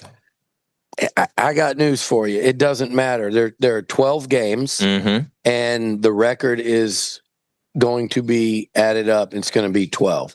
So, I don't. Yeah, it matters. Like if you're battling for a playoff spot and they're like, who's got momentum? Well, I don't really like this team because they lost 2 down the stretch and this other team seems to be surging. Yeah. We'll be happy to be in that discussion if we get there, right? No, like they all matter exactly the same in terms of your final record and whether you get so if you say, well, it's the finish. If they'd have beaten Notre Dame last year and beaten Auburn, then the playoffs, but lost to LSU, they'd look better at the start, better at the finish, and they'd have, I just think. I think what I mean, Billy, is that at 7-1, I was as high as I could be, right? You want them to finish the job. Right. Whether they win or lose at Notre Dame. They can have a really successful season if they beat the Irish or lose to them. It can be fool's gold if you beat them. They could lose another close game to Notre Dame and get to 7-1, and instead of going 1-4 down the stretch, they could go 3-1 and be in the playoff. I get it, but I also will tell you, if they're really damn good to start the year and they beat Notre Dame and Auburn, and they go into that stretch again, if they beat Notre Dame and Auburn and beat Florida at home, you're on track for a special season. Now, do they have to finish? Yeah, because everyone has to finish because you got to win probably 10. That's the magic number for these SEC teams. There will probably be somebody that gets in at 9 this year, I bet. I think so. But you kind of got to win 10. That's the target. So it doesn't matter. Like, so if you beat Notre Dame and you assume that you're going to win your other 3 non-conference games, in your mind, you can say you're at 4. Okay. And so you got 6 more to get, period. It doesn't matter how they're spread out. So they could lose their last 2 and finish 10-2 and they'll be in the playoff. Yeah. No, I feel that. I think for fan roller coaster, right? Like you're going to be on the edge of your seat. You're going to be on the edge of your seat no matter what. But because we know how close they were last year to changing the narrative in a couple of those games. And I actually include South Carolina in that game. That game you got beat down, yeah. But we both know that there was a turning point in that second half where it just got out of control. And a play or two different, which is life in SEC football. Let's talk from a defensive standpoint, why you feel better, if you feel better, I think you feel better, about the secondary. I feel a lot better about it. And a big part of that's Tyreek Chappelle, as Elko has talked about a lot. Will Lee, talk about who's not here. Will Lee is here. And again, that goes back to, it's not a Marcel Reed thing. It's a Will Lee thing. Yeah. Will Lee was the best player on your defense this year. Who's going to be your all conference candidates like today? Like Marcel could be an all SEC quarterback by season's end. Yes, there is a group of contenders for that is very large, but don't lose sight of the fact that Reed is in that group. And everyone here recognizes that. So sometimes, like you said, we are fine-tooth combing this thing where it feels like the people in this building are higher on A&M a lot of times than we are, which it flies in the face of the whole, you're biased, sunshine Homer, and all that. It flies in the face of that. But that is, if you're here and you know this, David, that is a reality a lot of times. Will Lee looked exceptional in camp. Mm-hmm. He looked like a first-team All-SEC type cover guy. Then you throw in Tyreek Chappelle. If those are your two starting corners, I already feel a million times better. But Des Ricks was one of your most improved players in the spring. You added Shaw, who started games at Washington. You added Julian Humphrey, who started 10 last year at Georgia. Yep. So that's just the cornerback position. Another guy people don't talk about, and let me say a name. And then you're going to hear, people are going to copy it, so get ready. Somebody's going to be listening right now, and they're going to go write about him. And they haven't written about him in 2 years. A guy that they're quietly excited about in terms of just his trajectory of improvement and how he could potentially help this year is Bravion Rogers from LaGrange. And he's a guy, like, again, I haven't mentioned him, but just hearing some stuff during the summer offseason, he's always been an elite athlete. He's a guy that a lot of players in his position would transfer down in search of playing time, like not A&M, maybe go a little step down. He stuck it out, and he'll see playing time this year, but he might play more than people think. And then you got Brooks and Ratcliffe and Miles Jones at safety. Miles Davis. I'm going to say Miles Jones a lot. That was the Elko corner. Miles Davis, the Elko safety. Miles Davis is another one that really turned heads late last year and in spring as a true freshman. So you'll see a lot more Miles. I think you'll see some more of Bravion. And then I named all those other guys. That's a lot. And Javon Thomas has played a lot of football at A&M. He started games in the SEC. So there's depth, there's experience, and at the very top, I think there's a great deal of talent in guys like in guys like Lee, in guys like Chappelle and Des Rick. So I love what they got in the secondary. Bryce Anderson is a guy I didn't mention. I think he's one that really needs to step up this year. He's played a ton of football. He's got talent. He's a football playing mindset guy. I've always had the highest expectations of him. But if he could have his best year in maroon and white, and I think he needs to, he's got NFL aspirations. He needs to have his best season. And if he does, man, that unit could be the most improved. I think it's going to be anyway, the most improved unit on the football team. I have a couple other things I want to ask you. You want me to wait for tomorrow, or you want to do another one? You wait for tomorrow. I'm going to go make the rounds a little bit. Good. Go do the rounds. Yep. I'm going to tell you what I'm going to ask you about tomorrow. Okay. I'm going to ask you about tight end, because when I was doing my 25 and 25, I had a hard time with tight end. Mm-hmm. And I want to ask you about a couple freshmen that I think a lot of people are thinking about, but your thoughts on the kind of impact they could have next year. So that'll be tomorrow. Sounds good. Thank you, buddy. Thanks, Dave. All right, we'll hit a break here. We'll come back. I think we're going to hear from John Nabors in Arkansas. They're on the podium today, so we'll chit-chat with John Nabors about that, and we'll get to your phone calls at 979-693-1150. Brazos Running Company, they're located at Century Square, locally owned, Aggie-owned and operated, specialty running store with an outstanding selection of the running gear that you need. If you're into fitness or any kind of walk-in running, whatever it may be, let them take care of you.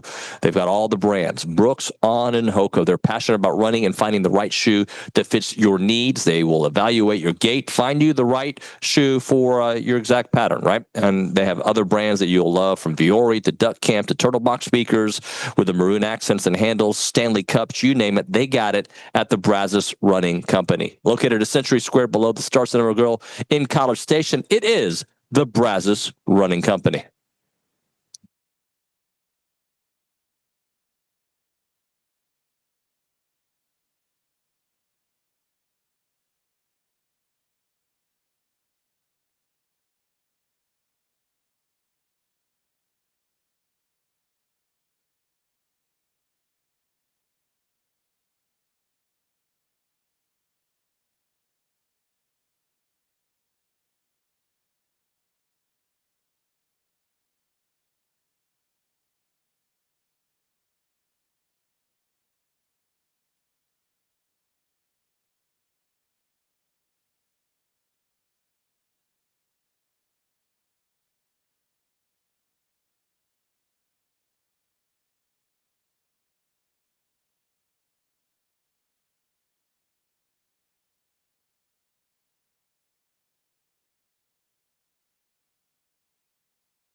It's TexAgs Live. We're presented by David Gardner's Jewelers. We're in the Rollo Insurance Studio. SEC Media Days, Day 4, brought to you by La Casa Tequila. All right, we're going to do around college football, brought to you by Milliken Reserve, and we're going to focus on Arkansas. John Nabors covers them. He joins us on the program to break it all down now. All right, talking a little Arkansas football. John Nabors joining us, Arkansas Insider. John, I want to give Talon Green his props, because I don't think of him. I get reminded of him, and I think that's unfair. Where is Talon Green in the pecking order of these SEC quarterbacks? Man, I've been talking to so many people about this all week long, and I just don't understand how people don't at least consider him to be one of the top quarterbacks in the SEC. I'm not saying he needs to be first team all SEC, but at least be in the conversation. Sure. You know, he was 5th in passing last year in the SEC, and 3 of the guys that are ahead of him are no longer in school. They moved on. And you would think, just because of history and trends, well, okay, let's insert this guy and elevate him up. He's going to be one of the few quarterbacks returning. He's in a Bobby Petrino coached offense. He'll be one of the guys in the conversation, and it's just not happened. I think maybe because he's on an Arkansas team that isn't exactly exciting. Maybe it's because people feel like Arkansas is going to miss a bowl game, maybe barely get to a bowl game. I don't really know, but I think it's unfair because I think he's one of the more exciting quarterbacks, maybe even one of the more exciting players in the SEC this year. So Cousin Shane and SEC Mike had me on, and they asked me what road game outside of the super ranked ones, and I say the Notre Dame super rank, Texas and LSU, concerns me, and it basically is either Missouri or Arkansas. And I said, right now I say Arkansas, and the reason I say Arkansas, A&M hasn't played there in forever. I think Missouri's a better team than Arkansas. Okay, but I have a lot of questions about Missouri, but I think even though Arkansas may not be the better team, the fact that A&M hasn't played in Fayetteville forever, and also the way that series has gone the last decade plus, A&M has won them, but they're crazy games, right? So what do you say about that matchup, that game now being in Fayetteville? Well, I'm glad, for one, that it's in Fayetteville and also in College Station. I think everybody was about tired of going to Arlington, especially when Arkansas lost 11 of the last 12 or whatever it was. We should keep going. Yeah, I'm about to say, you guys had a lot of success over there. But here's my thing, is I'm going to be curious to hear and see what Arkansas looks like at that point in time in the season. I mean, it could be wheels are falling off, or they could be still fighting for something. But that game being in Fayetteville, I'm actually more concerned about it than if it was in Arlington, because at least those games were always close in Arlington, no matter what. A&M could be so much better than Arkansas, and the game was always close. They didn't win it, but they were always close. And it seems like the times that Arkansas's played at Texas A&M since they've joined the SEC, or even in Fayetteville, A&M's blown out Arkansas. Yeah. You know, back in, I guess it was in 2012, the Johnny Manziel coming out party, that was against Arkansas in College Station. And then in 2020, it was pretty much a blowout that way too. So I'm excited that it's happening in the home and home. I'm glad it's that way, but I don't know, A&M's one of my teams that maybe is not getting talked about enough, that could be one of those teams that take us a step forward and ruin somebody's season, and it could ruin Arkansas and maybe even Sam Pittman's season and tenure at Arkansas if it happens that way. Do you foresee a world where he doesn't finish the season, or do you think he's so liked that regardless of where this goes, they'd let him finish out the year? I think they would let him finish out the year unless it just becomes absolute disastrous, where you're looking at entering into the bye week, the final bye week of the season. You have 3 games left. So after 9 games, you're looking at 2-7, maybe something like that. They would maybe make a move, because Arkansas finishes the year with an easy schedule at LSU, at Texas, and then Missouri at home. So, that would be usually, if a bye week is when they make the move, they'd make the move. But I think unless something disastrous happens, or even then, I don't think that'll happen. I think Sam Pittman finish out the season no matter what. You say that, and I look at the middle of their season at Ole Miss, Notre Dame, at Tennessee, followed by A&M. I mean, why not? You know? Yeah. When you're a team that's struggling to make a bowl game, that's the type of schedule you want, right? Yeah. I don't feel like they talk about Arkansas' schedule like they do some of the other teams. Like that's one of the hardest. I'm right. It's got to be one of the hardest in the country. It has to be. I mean, you got 4 games in the SEC that you're playing on the road against Ole Miss, LSU, Tennessee, and Texas. Those are 4 college football playoff contenders. And then, the home games with Auburn, Mississippi State, maybe a little bit more favorable. A&M's going to be tough. Missouri, you never win that game anyways. But then you throw in the Notre Dame, and you're going on the road to Memphis. Who scheduled an on the road to Memphis game? I have no idea, and I don't know why it's all happening in the same year. So if it's not the toughest schedule, it's at least in the conversation. Talk to me about Braylon Russell. People are excited about him.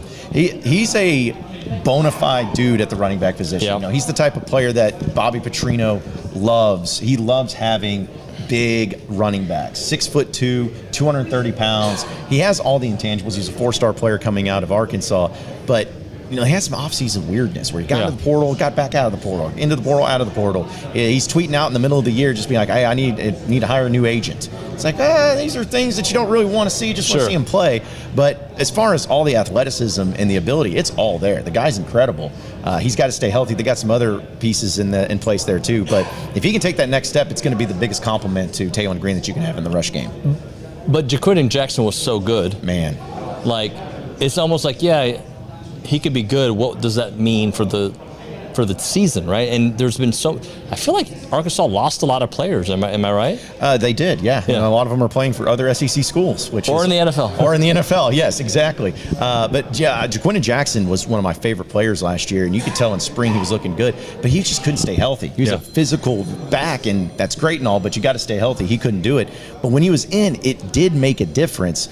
But they had to rely on a freshman, Braylon Russell, who also got banged up against Mississippi State. So it kind of got a little bit difficult there. But with what Taylor Green can do with his legs, he's got to have some consistency in the running back position. He's got to have somebody that can, on those RPOs and on those play action passes, be able to count on somebody. Because as much as I like Taylor Green, I don't want to see it in a game where, hey, he has to do the running and the throwing. You got to have somebody to complement him. All right, last thing for you. So what are you thinking win total? Is this a 5-win team? Is this a 7-win team? What are they?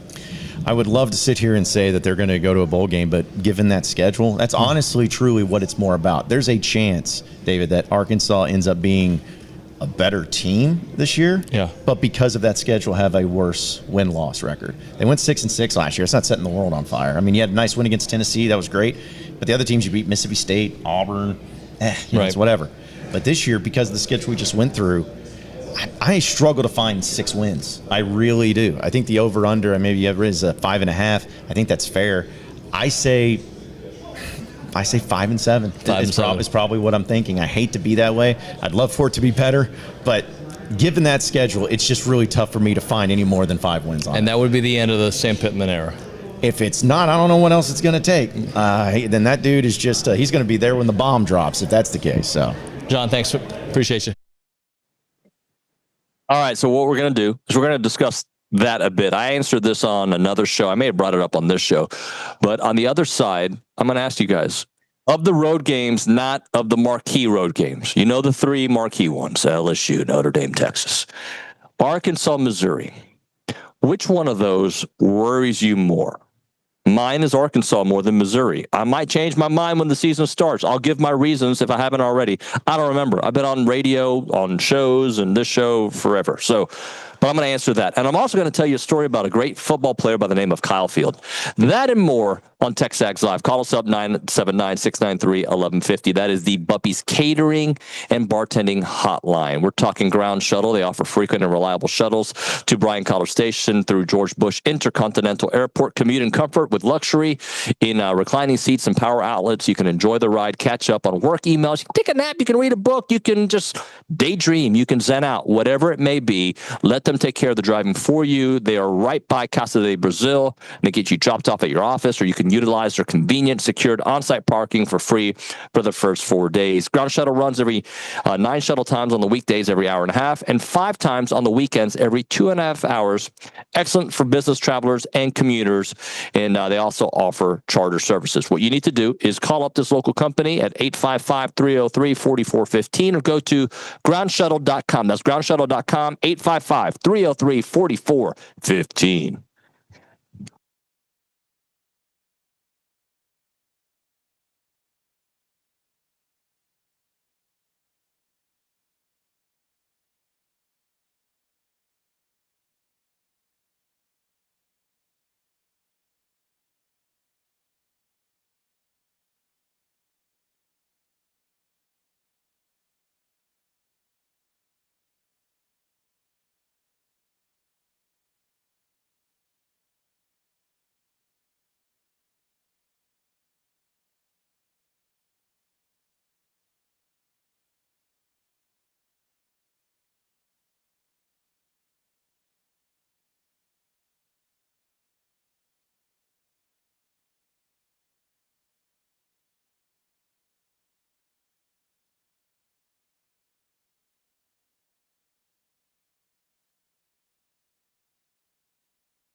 one more hour left until I have to wait and do a lot more work. Actually, the real work here on TexAgs Live, presented by David Gardner's Jewelers, Rollo Insurance Studio. What time?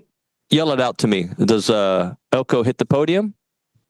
And the players, if you don't mind, 2:45 Eastern, 1:45. So we'll have content throughout the day here on TexAgs.com, and then tomorrow we will recap it all. So my question for everybody was, you know what, and maybe I'll do that on the other side but I want you guys to chew on it for a moment. Of the non-marquee road games, okay, which one scares you more? Missouri, who's going to have a better season than Arkansas, I can guarantee that, or Arkansas? Which one of those two scares you more? And I'll give you my reasons for Arkansas later, but I'm on the Arkansas train. I'll give you a couple of those reasons. But I'd like to hear from you guys at 979-693-1150. I'm going to try to parrot a story I was told. I don't know if I'm going to say which member of our content team. Am I allowed to say that, or should I just keep it quiet? All right. Do you want to tell us on the air real quick, or would you rather me do it? Okay. Callie Gardner is doing the media scrum yesterday with the University of Florida. They had different players. I'm probably not going to call out this player because I don't think he meant any disrespect. But Callie was in this group, and nobody was asking questions. So Callie's like, I'm a seasoned reporter. I'm going to ask you some questions, bro. And she actually said bro to him. And she said, obviously the A&M game last year at Florida did not go the way you guys planned. Something to the effect of, are you looking forward to going to Kyle Field and trying to get your revenge? And she's like, huh? He was like, huh? And the quarterback, Kyle Field? No, the stadium, Kyle Field. So apparently this young man did not know that Kyle Field, which I don't think is a big deal. Like, fifth-year senior who's played at Kyle Field probably 2 other times in his life, right? At least 1 other time.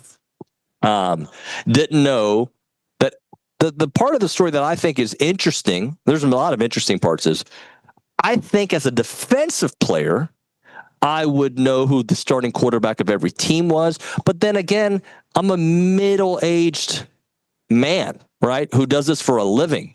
I take for granted that we know who the quarterbacks are across the league. Athletes don't, I think in the NFL and the MLB, of course you know those guys, but do kids always know who, I guess a fifth year would make him more than a kid, but do they always know who the players are on the other side? And by the way, that player in particular that you didn't know, Kyle Field, the quarterback for Texas A&M, went in his first start ever and dominated the Florida Gators. I guarantee you LSU players know Marcel Reed's name. Guarantee you.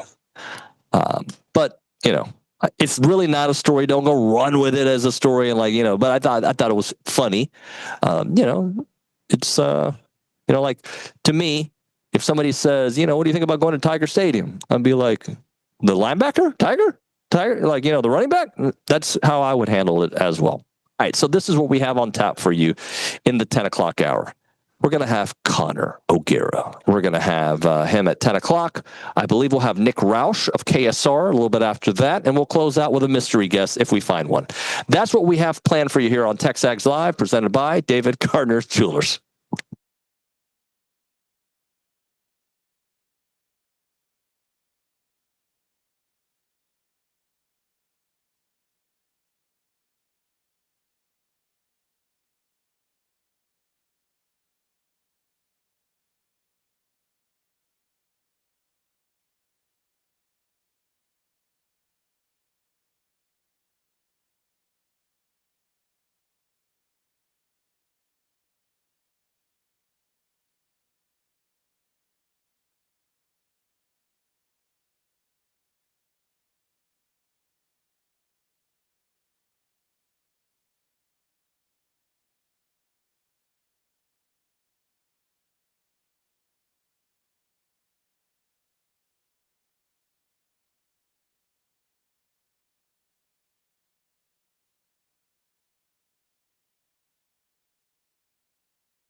Day 3 here. No, excuse me, day 4. Goodness gracious, bro.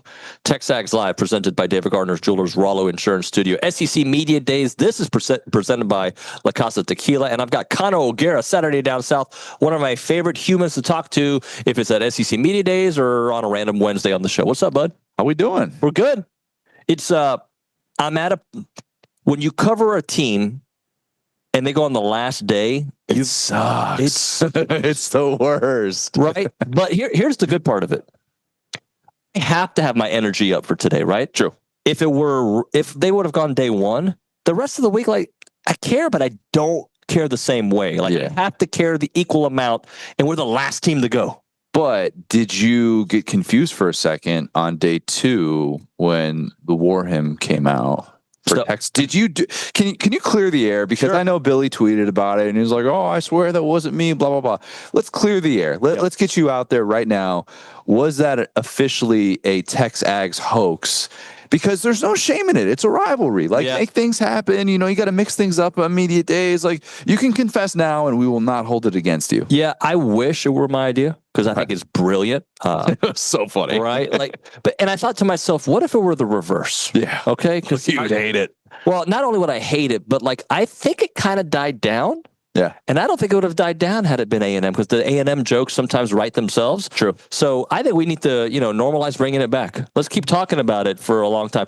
I was told that the SEC did edit the video that went out and had the actual correct War Hymn. Nah, I don't like that. Let's not rewrite history here. It happened. I don't know if that's really the case. I saw it written on a message board that I might frequent from time to time. Look, I love that Drink came out and mentioned it and said, "Oh, hey, we got the fight song, right?" We're heading in the right direction today. Look, we need a little bit of something, because I'll be 100% honest with you. I love this week so much. It is my favorite week of the year. I love being able to see everybody. I love being able to come on shows like yours. People that, if you don't travel regularly, like, I just don't with this role, because I like to be able to watch all the games. Right. I like being able to see people in person, and it's great. But there are not a ton of meaningful, "Oh my God, I can't believe he said that" quotes that come out this week. And by day 4, you talk about the energy levels. It is a little bit tougher to get going. So when something like that happens, man, content is content. Well, yeah, and on day 4, look at this place. It's kind of dead. It's kind of dead. And I don't want to say that karaoke last night is entirely to blame for that. I did my best to be a responsible mid-30s adult and know when I've hit my limit. And I'm a 2-drink guy at this point in my life. If I go above and beyond that, I'm rolling the dice if I have to be professional on that next day. So we cut the limit off at just the 2-drink max, because I want to still be able to talk football all day on Thursday. I don't do karaoke. Two things I don't do. I don't dance. I don't do karaoke. You go to a wedding and you sit. Well, unfortunately, I went to a wedding recently, and you sound like you had a lot of fun. I will tell you, Cole Kubelik was right next to me dancing, and he had the same look on his face that I did. Like, I got to do this. You went to Josh Pate's wedding? Yeah. You got the invite and I didn't? Well, that's a bummer. I realize Pate and you guys are very tight, but man, like, I feel ashamed. Look, Josh has given me one of the most meaningful talks I've had in my entire career. Yeah. On the field, at the Peach Bowl. I just talked about how I don't go to games in person, but that was one that I was like, I'm going to be at that for, Georgia and Ohio State a few years ago. And Josh gave me a great, meaningful talk, and I thought it meant something, but apparently not if I didn't get the wedding invite. Here's what I think happened. This has happened to everybody who's been married. You have to make your list of people who are going. Oh, yeah. And then you're like, well, if I invite Billy, I guess I have to invite David, because Billy's my guy and I like David, but like, I feel like I have to. Yeah. Okay, so there's nothing wrong with an invite by association. I've gotten that from time to time, not just my wife's +1 going to a wedding, but I've gotten a little bit of the invite by association where I've been like, oh, okay. I had a friend in media. I got an invite for his wedding in Nebraska. Good dude. Have I spoken to him more than 3 times since his wedding 10+ years ago? I don't think I have. Shout out Dave Creek. Really, really great dude. Had a blast at his wedding. It was awesome. But I was like, I probably just got this because I'm part of the Nebraska media contingent at the time. Yeah, that makes sense. I don't want to get invited half the time. Well, you don't dance. Yeah, why would you want to get invited? Drink.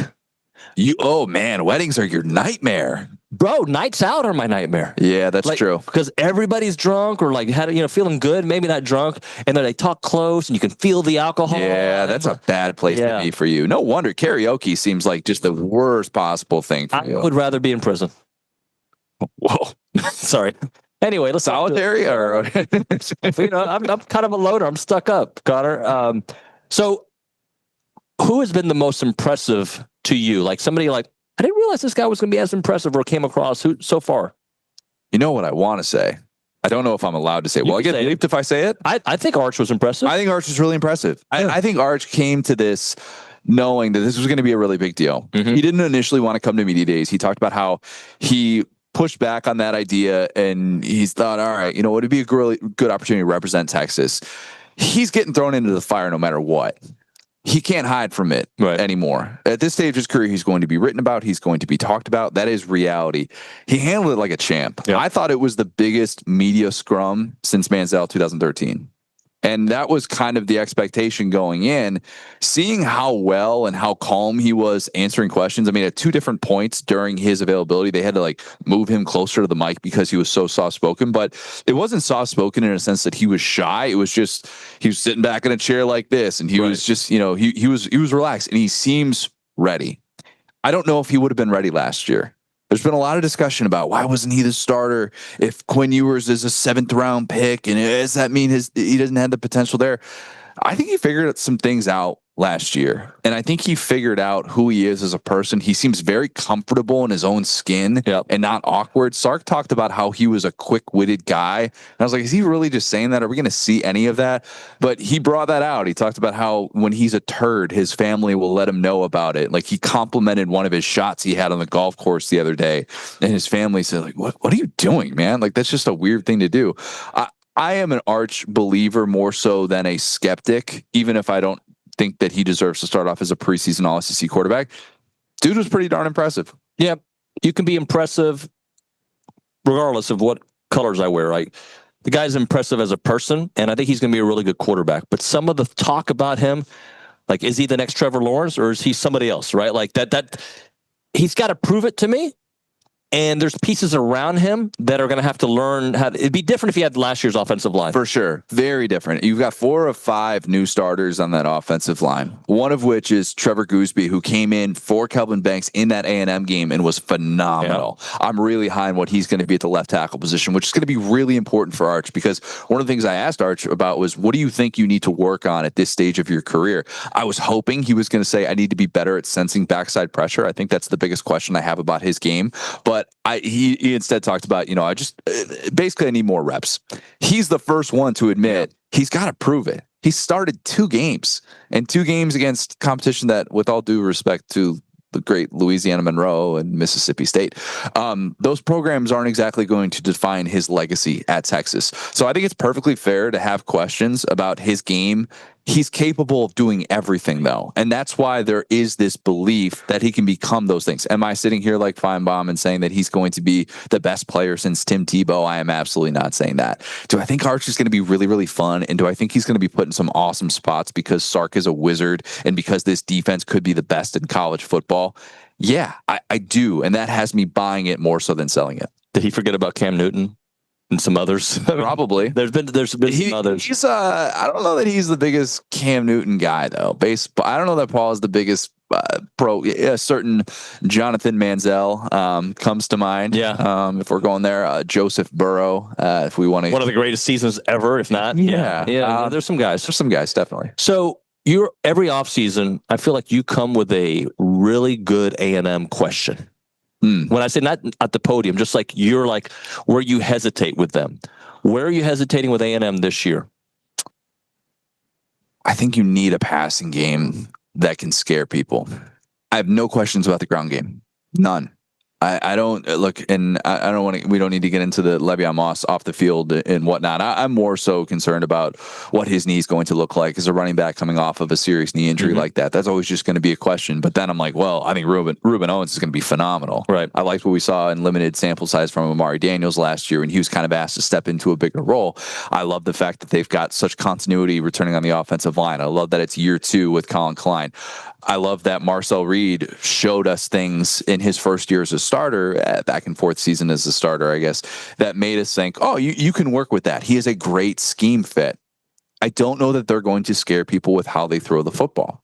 And if you're going to have the upside of a playoff team, you need to have that. Yep. You know, you look last year at the playoff teams, and they really, a lot of them, if you were one-dimensional, you got exposed. Tennessee was one-dimensional. Tennessee got exposed. Tennessee had a great ground game with Dylan Sampson. They had, obviously, injury issues with him getting into the playoff, but I still think that would have been a really tough matchup, even if he had been healthy. So what's going to determine your upside? If they can start taking the top off some defenses, if Marcel Reed can improve his downfield accuracy, if Casey Concepcion steps in as the guy that was the true freshman All-American that he was at NC State, let's have those conversations then about A&M. Let me give you some perspective from a TexAgs point of view. Last year's wide receiver group could not get separation. Problem, right? Huge problem. I think these guys can get separation. Casey can get separation. Yep. Mario Craver can get separation. Terry Bussey, who last year didn't even know he was a wide receiver until right before the season, I believe can get separation. So that's one thing. I question who's going to be the big body like Noah Thomas was for them, but that's one area. Another thing is, and I've made it my mission this week to support Marcel in this respect. I don't think he's one of the top 5 quarterbacks. I think he is ranked 7, 8, 9, 10. I'm fine with that right now, right? Wherever you want to put him, I'm cool with it. But I do think people forget that he was not the issue at the end of the year. I would agree with that. The issue was the defense. I would agree with that. I mean, I think losing Le'Veon Moss when they did in that South Carolina game, I think that hurt. Had to hurt, yeah. How could it not, given the depth issues that they already had at the running back position? Like you were surprised when Ruben Owens came back late in the season, and there was a disappointing feeling with the defense, and part of it was the guys up front, and you're supposed to have these 3 guys up front that are going to be your anchors, and they're going to be the guys that are going to get after a quarterback, and you can just rely on that. Yep. In the way that we're talking about this A&M ground game this year, like that's the thing you can hang your hat on that you know you're going to have a chance to do against anybody that you line up against. It was supposed to be that way with that defensive line. It was not the case down the stretch. And then in the bowl game, of course, when it's a different roster up front, you know, you hear Mike Elko talk about after, like, I just don't get how he couldn't figure out zone coverage. And you need to figure that out. You need to figure out what your secondary looks like. Tyreek Chappelle, having him back, how's that going to impact your team as well? So I think it's fair to ask those questions, but I do think that Marcel Reed was not the problem.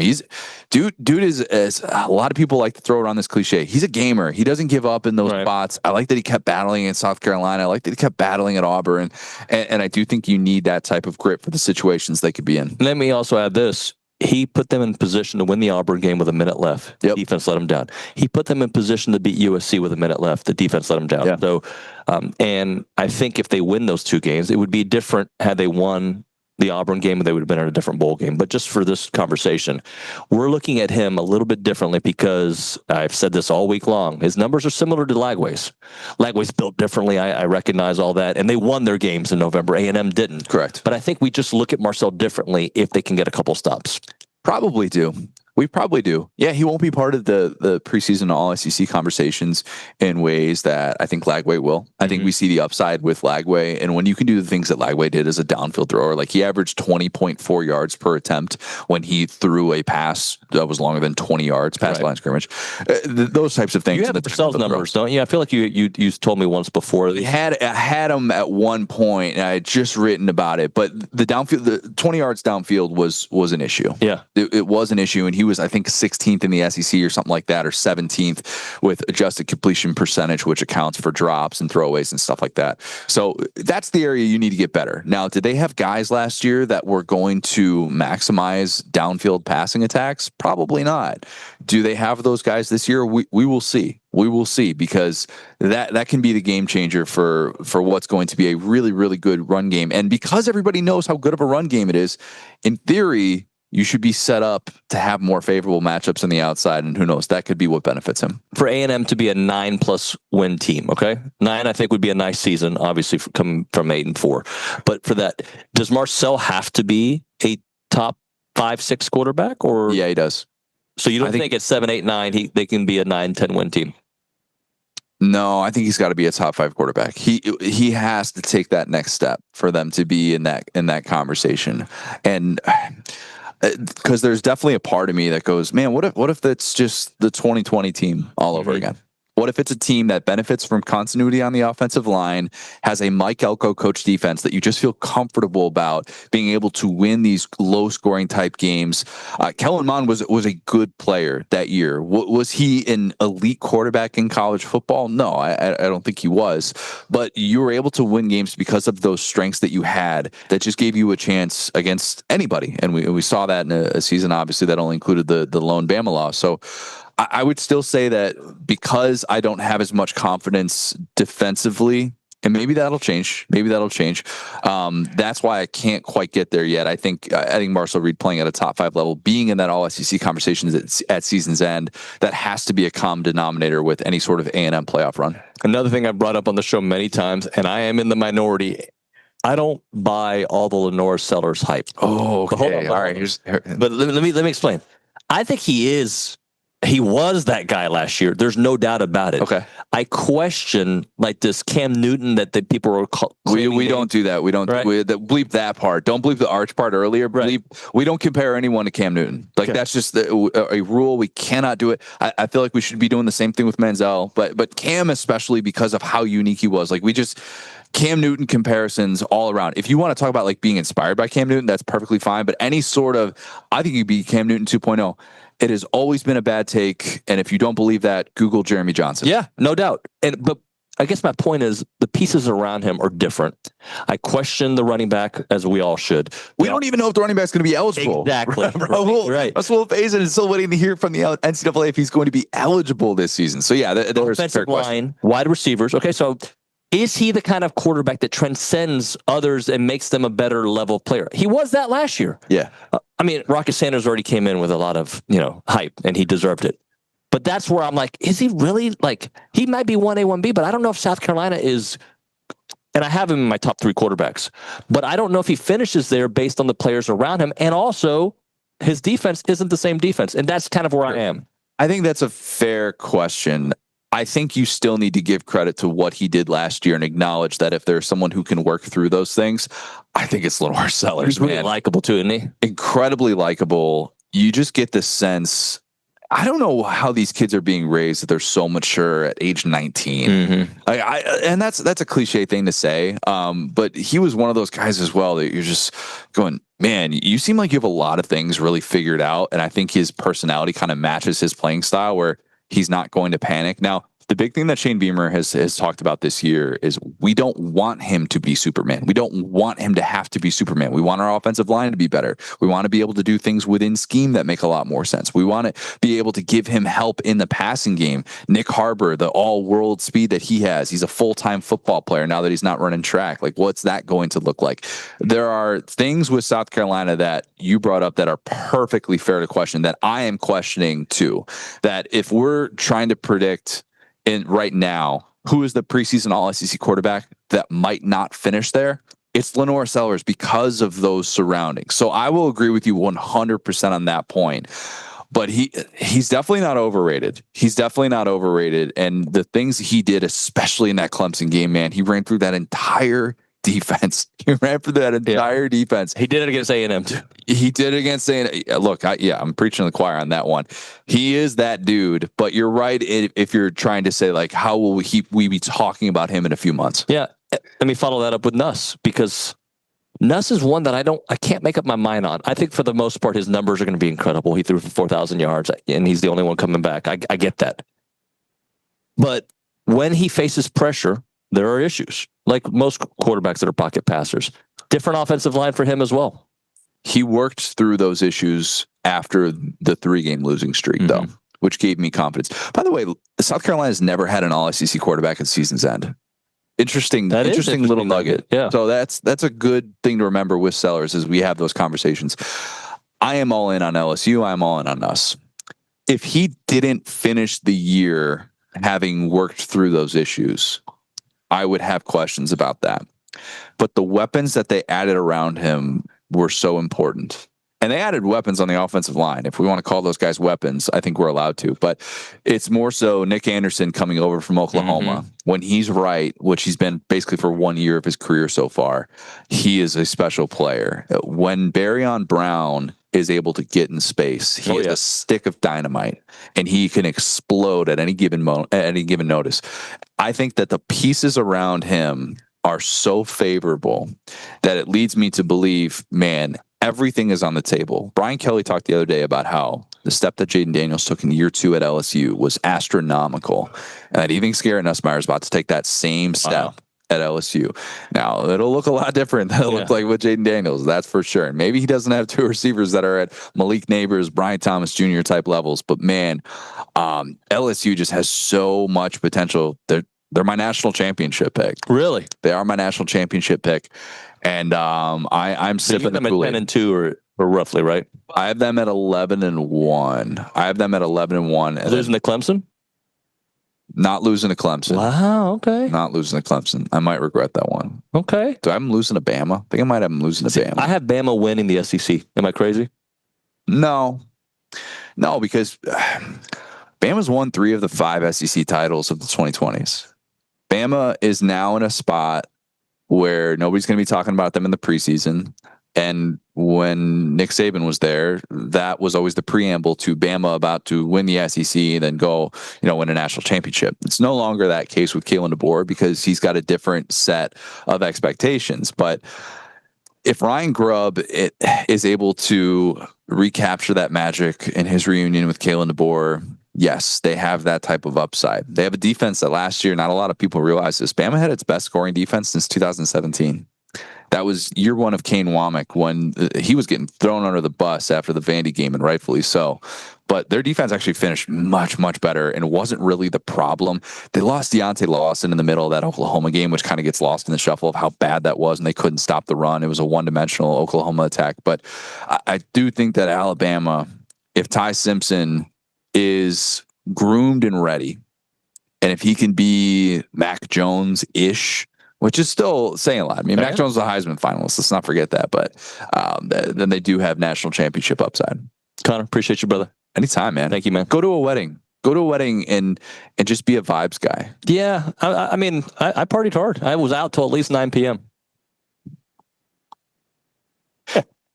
I'll be there soon, I bet. Appreciate you, brother. Thanks, man. All right. We'll hit a break here. We'll come back, talk to Nick Roush of KSR, talk a little Kentucky football.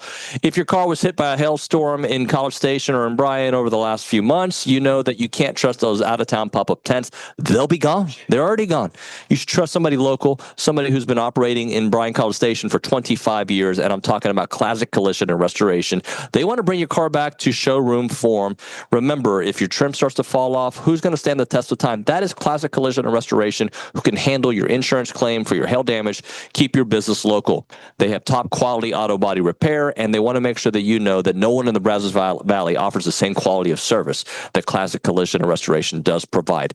Don't get your car fixed, get it restored with Classic Collision and Restoration. Aggie owned and operated Doug Leopold. He's class of 1993. Great dude. Call him up at 979-779-8399 or online, classiccollisionandrestoration.com.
And we're back, TexAgs Live. We are presented by David Gardner's Jewelers. Rollo Insurance Studio here in hour number 3, SEC Media Days, day 4. And our coverage is brought to you by La Casa Tequila. Let me say it one more time. La Casa Tequila. Appreciate La Casa taking care of us here on this program. Raised in Aggieland, rooted in the SEC. So Kentucky football, Zach Calzado, big storyline in that one. I liked Zach when he was at A&M. Obviously one of the biggest wins we've seen. One of the most fun times I've ever had at an A&M game. We talked to an insider, Nick Roush of KSR, to break down what he's doing, what Mark Stoops is doing, and the future of Kentucky football. Here it is with Nick Roush. Continuing it here at SEC Media Days, Nick Roush with us from KSR to break down all things Kentucky. What's up, buddy? How we doing? Good, man.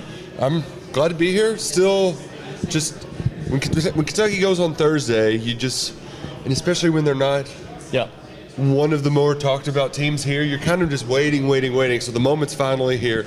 Mark Stoops, he spent all offseason saying he doesn't want to make a headline. Well, he's making a headline today. He has to. I've had a couple Kentucky people tell us, man, I wish you guys would have hired Mark Stoops.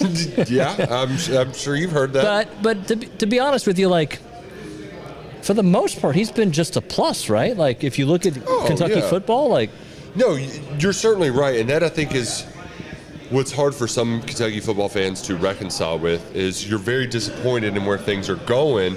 And I think a lot of it is, Mark, you gave us wins that we never thought we would see in our lives. You beat Florida. You beat Florida regularly. Right. Beat Tennessee. You're beating up your other rival, Louisville, consistently as well.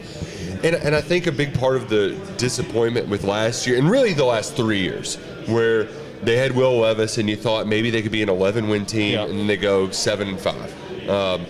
Since then, they've underperformed below expectations 3 straight years. And I think a lot of the frustration is Stoops took Kentucky. He's a victim of his own success to a degree. Yep.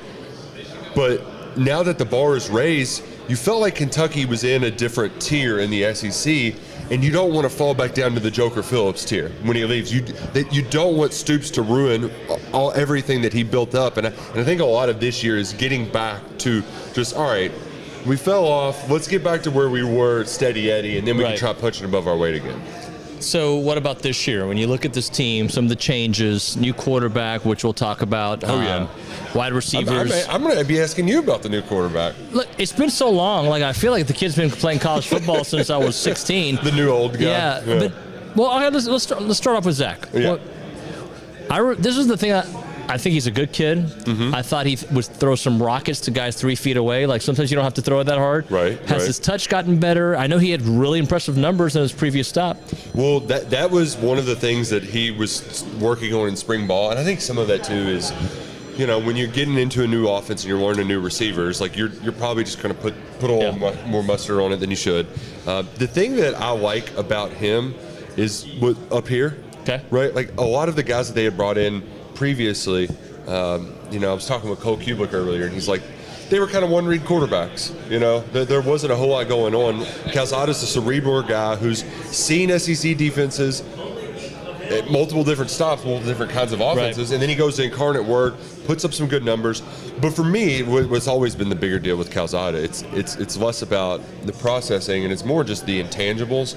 I mean, I can see him doing similar things that Diego Pavia did a year ago. They're different players, don't get me wrong, but that's sort of like, it's 3rd and 9, we're at the 40, we need to just keep this drive alive. It's a 1-score game, keep the ball out of the other team's hands, and at least get us a field goal. He'll go get the 10 yards, right? You know, he'll scramble, he'll lower his shoulder, he'll do whatever he has to do. And I think the other issue is that with some of the previous quarterbacks, you don't have to be rah-rah guy, but you have to be somebody that people respect. And I don't think Calzada is a rah-rah guy. And, you know, if you get him in one of these settings, too, he's very straightforward. He's not the most colorful character. But I think he is the kind of guy that inspires other players to play hard. Like, I think he's got that stank to him that just, like, I'm going to will it by God. And there is also the kind of revenge tour factor. I was going to ask you about that, yeah. Like, does he feel like, I've got to show these people I can do this at the SEC? You sense that, and he doesn't want to make it all about that, right? Like, that's part of your media training. You know, you don't want to talk about the other schools all the time, but we're going to ask him about Auburn, and that game down at Jordan-Hare Stadium this year, that's going to mean a lot more to him. Yeah. And there's no doubt about it, because things went sideways almost as seemingly as soon as he got there. As soon as he got there, yeah. So I think it's great that he is one of them too, because they have a lot of guys on their team like that. They had to rebuild the offensive line, so they went to the G5 ranks, got a Bowling Green offensive tackle, multi-year All-MAC guy, and Alex Wolschlager. Shiaz Pete was all-conference on that Pavia team back in New Mexico State. They have a lot of these old G5 players where this is their shot, and so I I like that they can create an identity around that gives them the sort of, because that's what But you guys, I got to prove it, guys, right? Right, yeah, and that's what Vanderbilt was. They were New Mexico State, Nashville, you know, and they went out and they proved that they were the underdog that could compete with the big dogs, and it just, I mean, I hate saying it too that you want Kentucky to be more like Vanderbilt. That's supposed to be the other way around. You're supposed to be, but I Clark Lee, his blueprint was similar to Stoops' blueprint when he first got here, and Kentucky kind of got away from that. And this year, for them to have success, it's going to be getting back to that, playing hard-nosed football, running the ball, making sure the other team is sore the day after the game. So I feel like when coaches lose their fastball, they don't get it back. I used the example earlier. It looked like Dabo's probably gotten it back. I don't know if he was going south. Things were going south for Clemson. It looks like they've fixed it somewhat, right? That's true. For Stoops, it's been now, 3 years since he's had a really nice year? Can he get his fastball back? Or do you think they're probably a 7-8 win team this year at best? Well, 7-8 would even exceed my expectations. Okay. Yeah. So, but to your point, the difference in Stoops and a lot of these other coaches is they don't have the rope to be able to rediscover it. Whereas Stoops is, I mean, he's the all-time winningest coach in Kentucky football history. He's the longest tenure coach in the SEC. And then there's the contract aspect. You're not going to get rid of him with that contract. Right. And I didn't, you knew that it was a lot. And Jimbo has just warped our brains to thinking that, well, buyouts are always this crazy. No. It would be the second largest ever. Only ahead of, I mean, Gus Malzahn got paid $20 million. And this would be $10 million more than that. 50% more. So if they're a 5-6 win team, he's keeping his job? Yeah, and I think that's what they're going to be. Which, for Kentucky fans, some guys think it's 3 or 4 tops. Oh, wow. But that's just how down they are. Sure. But I think Kentucky will mess around and, maybe play in the Birmingham Bowl or something at 6-6, which I think would be a great year considering the competition, considering that they had to they've got 35-40% of last year's roster back, and most of those players weren't playing. They were just redshirt freshmen. But in the long run, I think it can work if a few things happen. And one of those ifs is if Bush Hamden can be as good as we think he is, the offensive coordinator. You finally got some continuity there. You don't have to break in a new play caller in the spring. If he is a plus guy, right? Like, he doesn't have to be the next big thing in the league, but if he is just competent, above average, they've actually recruited quarterbacks for the first time in the Mark Stoops era. That's something that you have to, that's how you jumpstart rebuilds, is with exceptional quarterback play. He hasn't had it. They've had to go to the portal. It's a lot riskier in the portal. It hasn't always worked. Cutter Boley was a 4-star. He played well at times at Texas last year. They had as well as I do, they had a very good secondary. He played lights out there for a few drives. If they can get that together, he's on track to start next season. And then they just recruited Matt Ponatoski, who's a top 100 player, was at Elite 11, won the pro day there. He was Mr. Football as a junior in Ohio. Gatorade Player of the Year in football and baseball. He's a top 20 baseball player. So the kid, if you can throw a 97-mile-an-hour fastball, you can throw a football pretty well too. So if down the road, that's where you can get the fastball, where you can still do the Mark Stoops hard-nosed football things. You can recreate that culture and get to the middle level. You have the quarterback that can get you back to, like, oh, wow, Kentucky's doing the 9-win thing again, right? Because, and now I'm rambling here, but, like, that's when they lost their way, is when they quit being the underdog. And it feels like that's what they're doing this year. Yeah. They're back at being another underdog. What's the game on that schedule that shouldn't go Kentucky's way that you could be like, I think this, like last year was the Ole Miss game, right? Yep, so that was the Ole Miss game. What would it be this year? It's the Ole Miss game. Okay. And some of it is, I think people are giving Austin Simmons and that offense they've got the Lane stamp of approval, right? Lane's going to coach him up. But you forget that Jackson Dart struggled kind of out of the gate. He wasn't the guy in year 3 that he was his year 1 at starter. Yeah, sure. And also the weapons they have there. I mean, their top 3 receivers were all drafted, and they lost pre-scoring to the NFL. Like that team is gutted. It's going to be Austin Simmons' first start on the road, and Stoops has played Ole Miss 4 times. The games have been decided by 10 total points. So it's going to be a close game. If you got a close game, you got a chance to win. So I think that's the one they pull an outright upset that people are surprised by. The one that I can't, and I was joking with SEC Mike and Cousin Shane, I can't get my hopes up all the way, but I'm going to get my hopes up in that Tennessee game because we saw it in the Georgia game last year. Kentucky will get teams in rock fights. And one of the teams that's going to be willing to get in one of those rock fights is Tennessee. Yeah, absolutely. Yeah, they're going to want to play defense and run the football. So those are a couple games where it's going to get down to the stretch, and you're going to think, well, they might have a chance here to do something crazy. Nick, I appreciate you, buddy. It's always fun, Dave. Thanks, man. Nick Roush breaking down Kentucky way late for a break. I apologize for that. For insurance professionals and agency owners, listen up. Rollo Insurance Group is expanding their family of over 60 offices in the great state of Texas. Whether you're exploring career advancement or succession planning for your agency, their leadership team offers confidential conversations about joining forces, experience growth, while maintaining the personal service that your clients expect from you. Rollo's acquisition approach respects the legacy that you've built and the relationships that you've cultivated with clients over the years of service. Their infrastructure provides technology, marketing, support, and expanded carrier access for preserving your agency's local identity. For producers seeking more independence, Rollo Insurance offers entrepreneurial pathways with the stability of established organization. You can learn more with more opportunities at rolloinsurance.com/TexAgs. That's rolloinsurance.com/TexAgs, or call them up 888-44-ROLLO.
All right, the real work is coming for TexAgs as the players and Coach Elko will be making their way to the podium this afternoon. We'll be bringing you that content throughout the day, so make sure you keep it on TexAgs.com. If you're not a premium subscriber, I would recommend you do that, although some of that stuff you'll be able to check out. I would highly recommend getting Bronny and Howell's breaking news when it comes to recruiting, and of course Billy's intel at all times. You get that as being a premium subscriber. TexAgs.com. It is TexAgs Live. We're presented by David Gardner's Jewelers. We're in our Rollo Insurance studio for 2 more final segments. This one's going to be a shorty here in Atlanta, Georgia. Thanks to our friends at La Casa Tequila.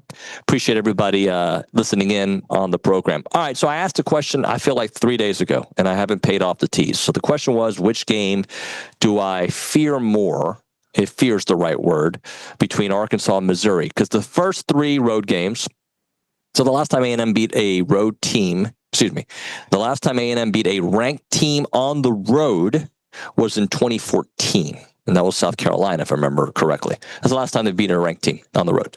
So it's been a minute, right? So we know the 3 very tough ones this year. LSU, Conor O'Gara, a little while ago, told us he thinks that's his pick for the national championship. Notre Dame's going to be a top 10 team, an early showdown, a team that played in the national championship game. Texas, obviously, with a lot of preseason hype for the season they had the last couple of years, and with Arch Manning. So I recognize those. So then when you kind of break it down to Arkansas and Missouri, the other 2 road games, Missouri's going to be a better team than Arkansas. Missouri's got to prove some things to me. And when they do, I might change my opinion. All right, I think Drink's going to have a great defense. I want to see how the offense is rebuilt with Bo Pribula. And, so I do have some questions. I found that stadium 3 years ago, whenever I went 4 years ago, to be a high school stadium. No disrespect. I just was not impressed with it. Seemed like a very small, but they were also struggling. So it wasn't a great year for them. So I say all that to you. I think it's Arkansas for multiple reasons, even though we heard John Nabors earlier on the show say that he thinks they're a 5-7 team. We know in the SEC, games are going to come down to the fourth quarter, to the trenches, to your depth, and to the final few plays. We know that. That series with Arkansas, when it was at Jerry's World, was obviously very one-sided for A&M. Arkansas winning only 1 time at Jerry World. It's going to be the first time the Ags go on the road to take on Arkansas and Fayetteville in this SEC era, right? So, to me, that game is very difficult because it's always tight. For some reason, it is very tight. Taylor Green's a really good quarterback. He actually had some semi-good numbers against A&M, but if you look at his numbers all season long, he was excellent. They're a very tough team. They're going to lose a lot of games this year. That game scares me more than Missouri, although I think Missouri, and I got Missouri players walking right in front of me, probably wanting to fight me right now. That's fine. I'm just, at this moment, I question Missouri. I don't question Drink. I think Drink is a great coach. I do. I really think that. I think very highly of him. But I think based on where that rivalry and that series has gone, I just think it's going to be a tight one. And if I were to worry, that's the ones I would worry about. Lance in the Golden Triangle says, Arkansas, they hate us. They play in a hostile environment. Our luck is it's going to be at night. Missouri has the lame environment. Just seems like it'll be an 11 a.m. kickoff. Boom, schlock. That's correct. PG, Ag, and King Oaks, big fan of the show or big friend of the show. Arkansas, he says. Okay, so a couple there for Arkansas. I know on the YouTube and TexAgs chat, there have been several for Arkansas as well. Russ says, I decided to go to the Arkansas game this year. Anyone been there in the past Southwest Conference games? What's the atmosphere like? I've never been. I have not been to Fayetteville, although I know, ask Texas about Fayetteville, not last year, but a couple years ago when they went there and Arkansas just mopped the floor with them. I think that place at night is electric. They hate A&M exactly like the last text says. So I think it's going to be a great one. All right, we're going to hit a break here. When we come back, one final segment. Let's get your final thoughts, guys. What do you want to hear from Elko? What do you want to hear from York? What do you want to hear from Will Lee? What do you want to hear from, who am I missing? Armage, or a big TexAgs contributor. All that and much, much more. 979-693-1150. You can text the text line. It is TexAgs Live, presented by David Gardner's Jewelers.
Final segment of the program here on TexAgs Live. Appreciate it. Why does my voice do this sometimes? So annoying. Final segment of the program, SEC Media Day, is brought to you by La Casa Tequila. All right, so today the 4 teams hitting the podium. I think they're at different crossroads. You could say that about every team in the SEC, but A&M, championship aspirations built on a defensive line, hopefully, offensive line for sure, and Mike Elko's defensive overhaul, right? That's how you look at A&M. Missouri wants to maintain their momentum despite uncertainty on the offensive side with a new quarterback, new players.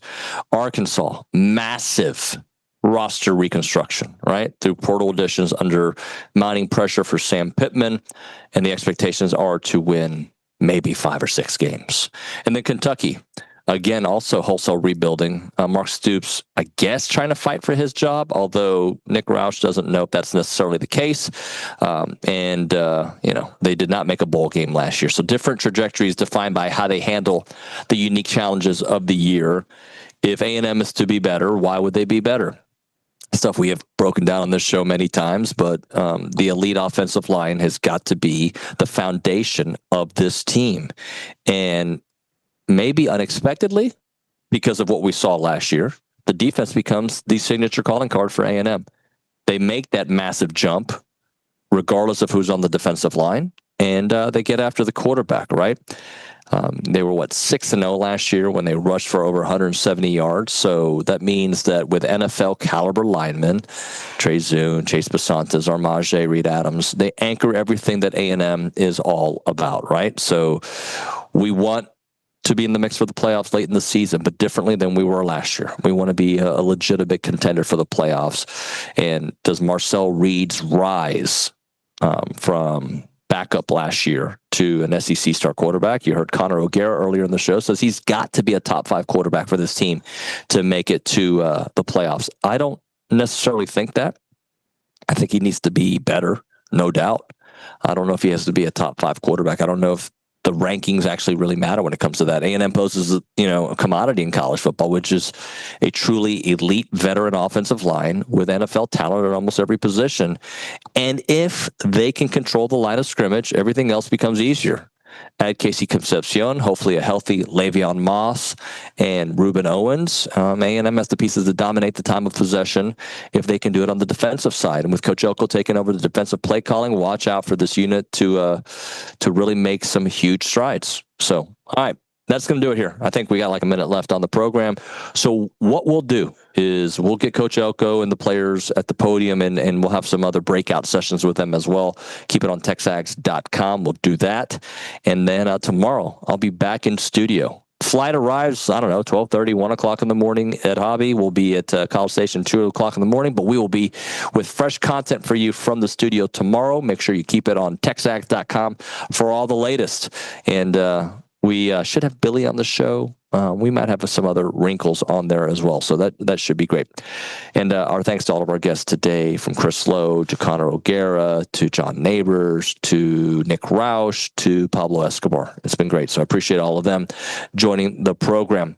Thank you all for bearing with us this week. I know it's a different sounding show when we're on the road, but I think Nick and Josh and everybody, Kate Beckham back at the mothership, did a fantastic job making this look like a first-class production.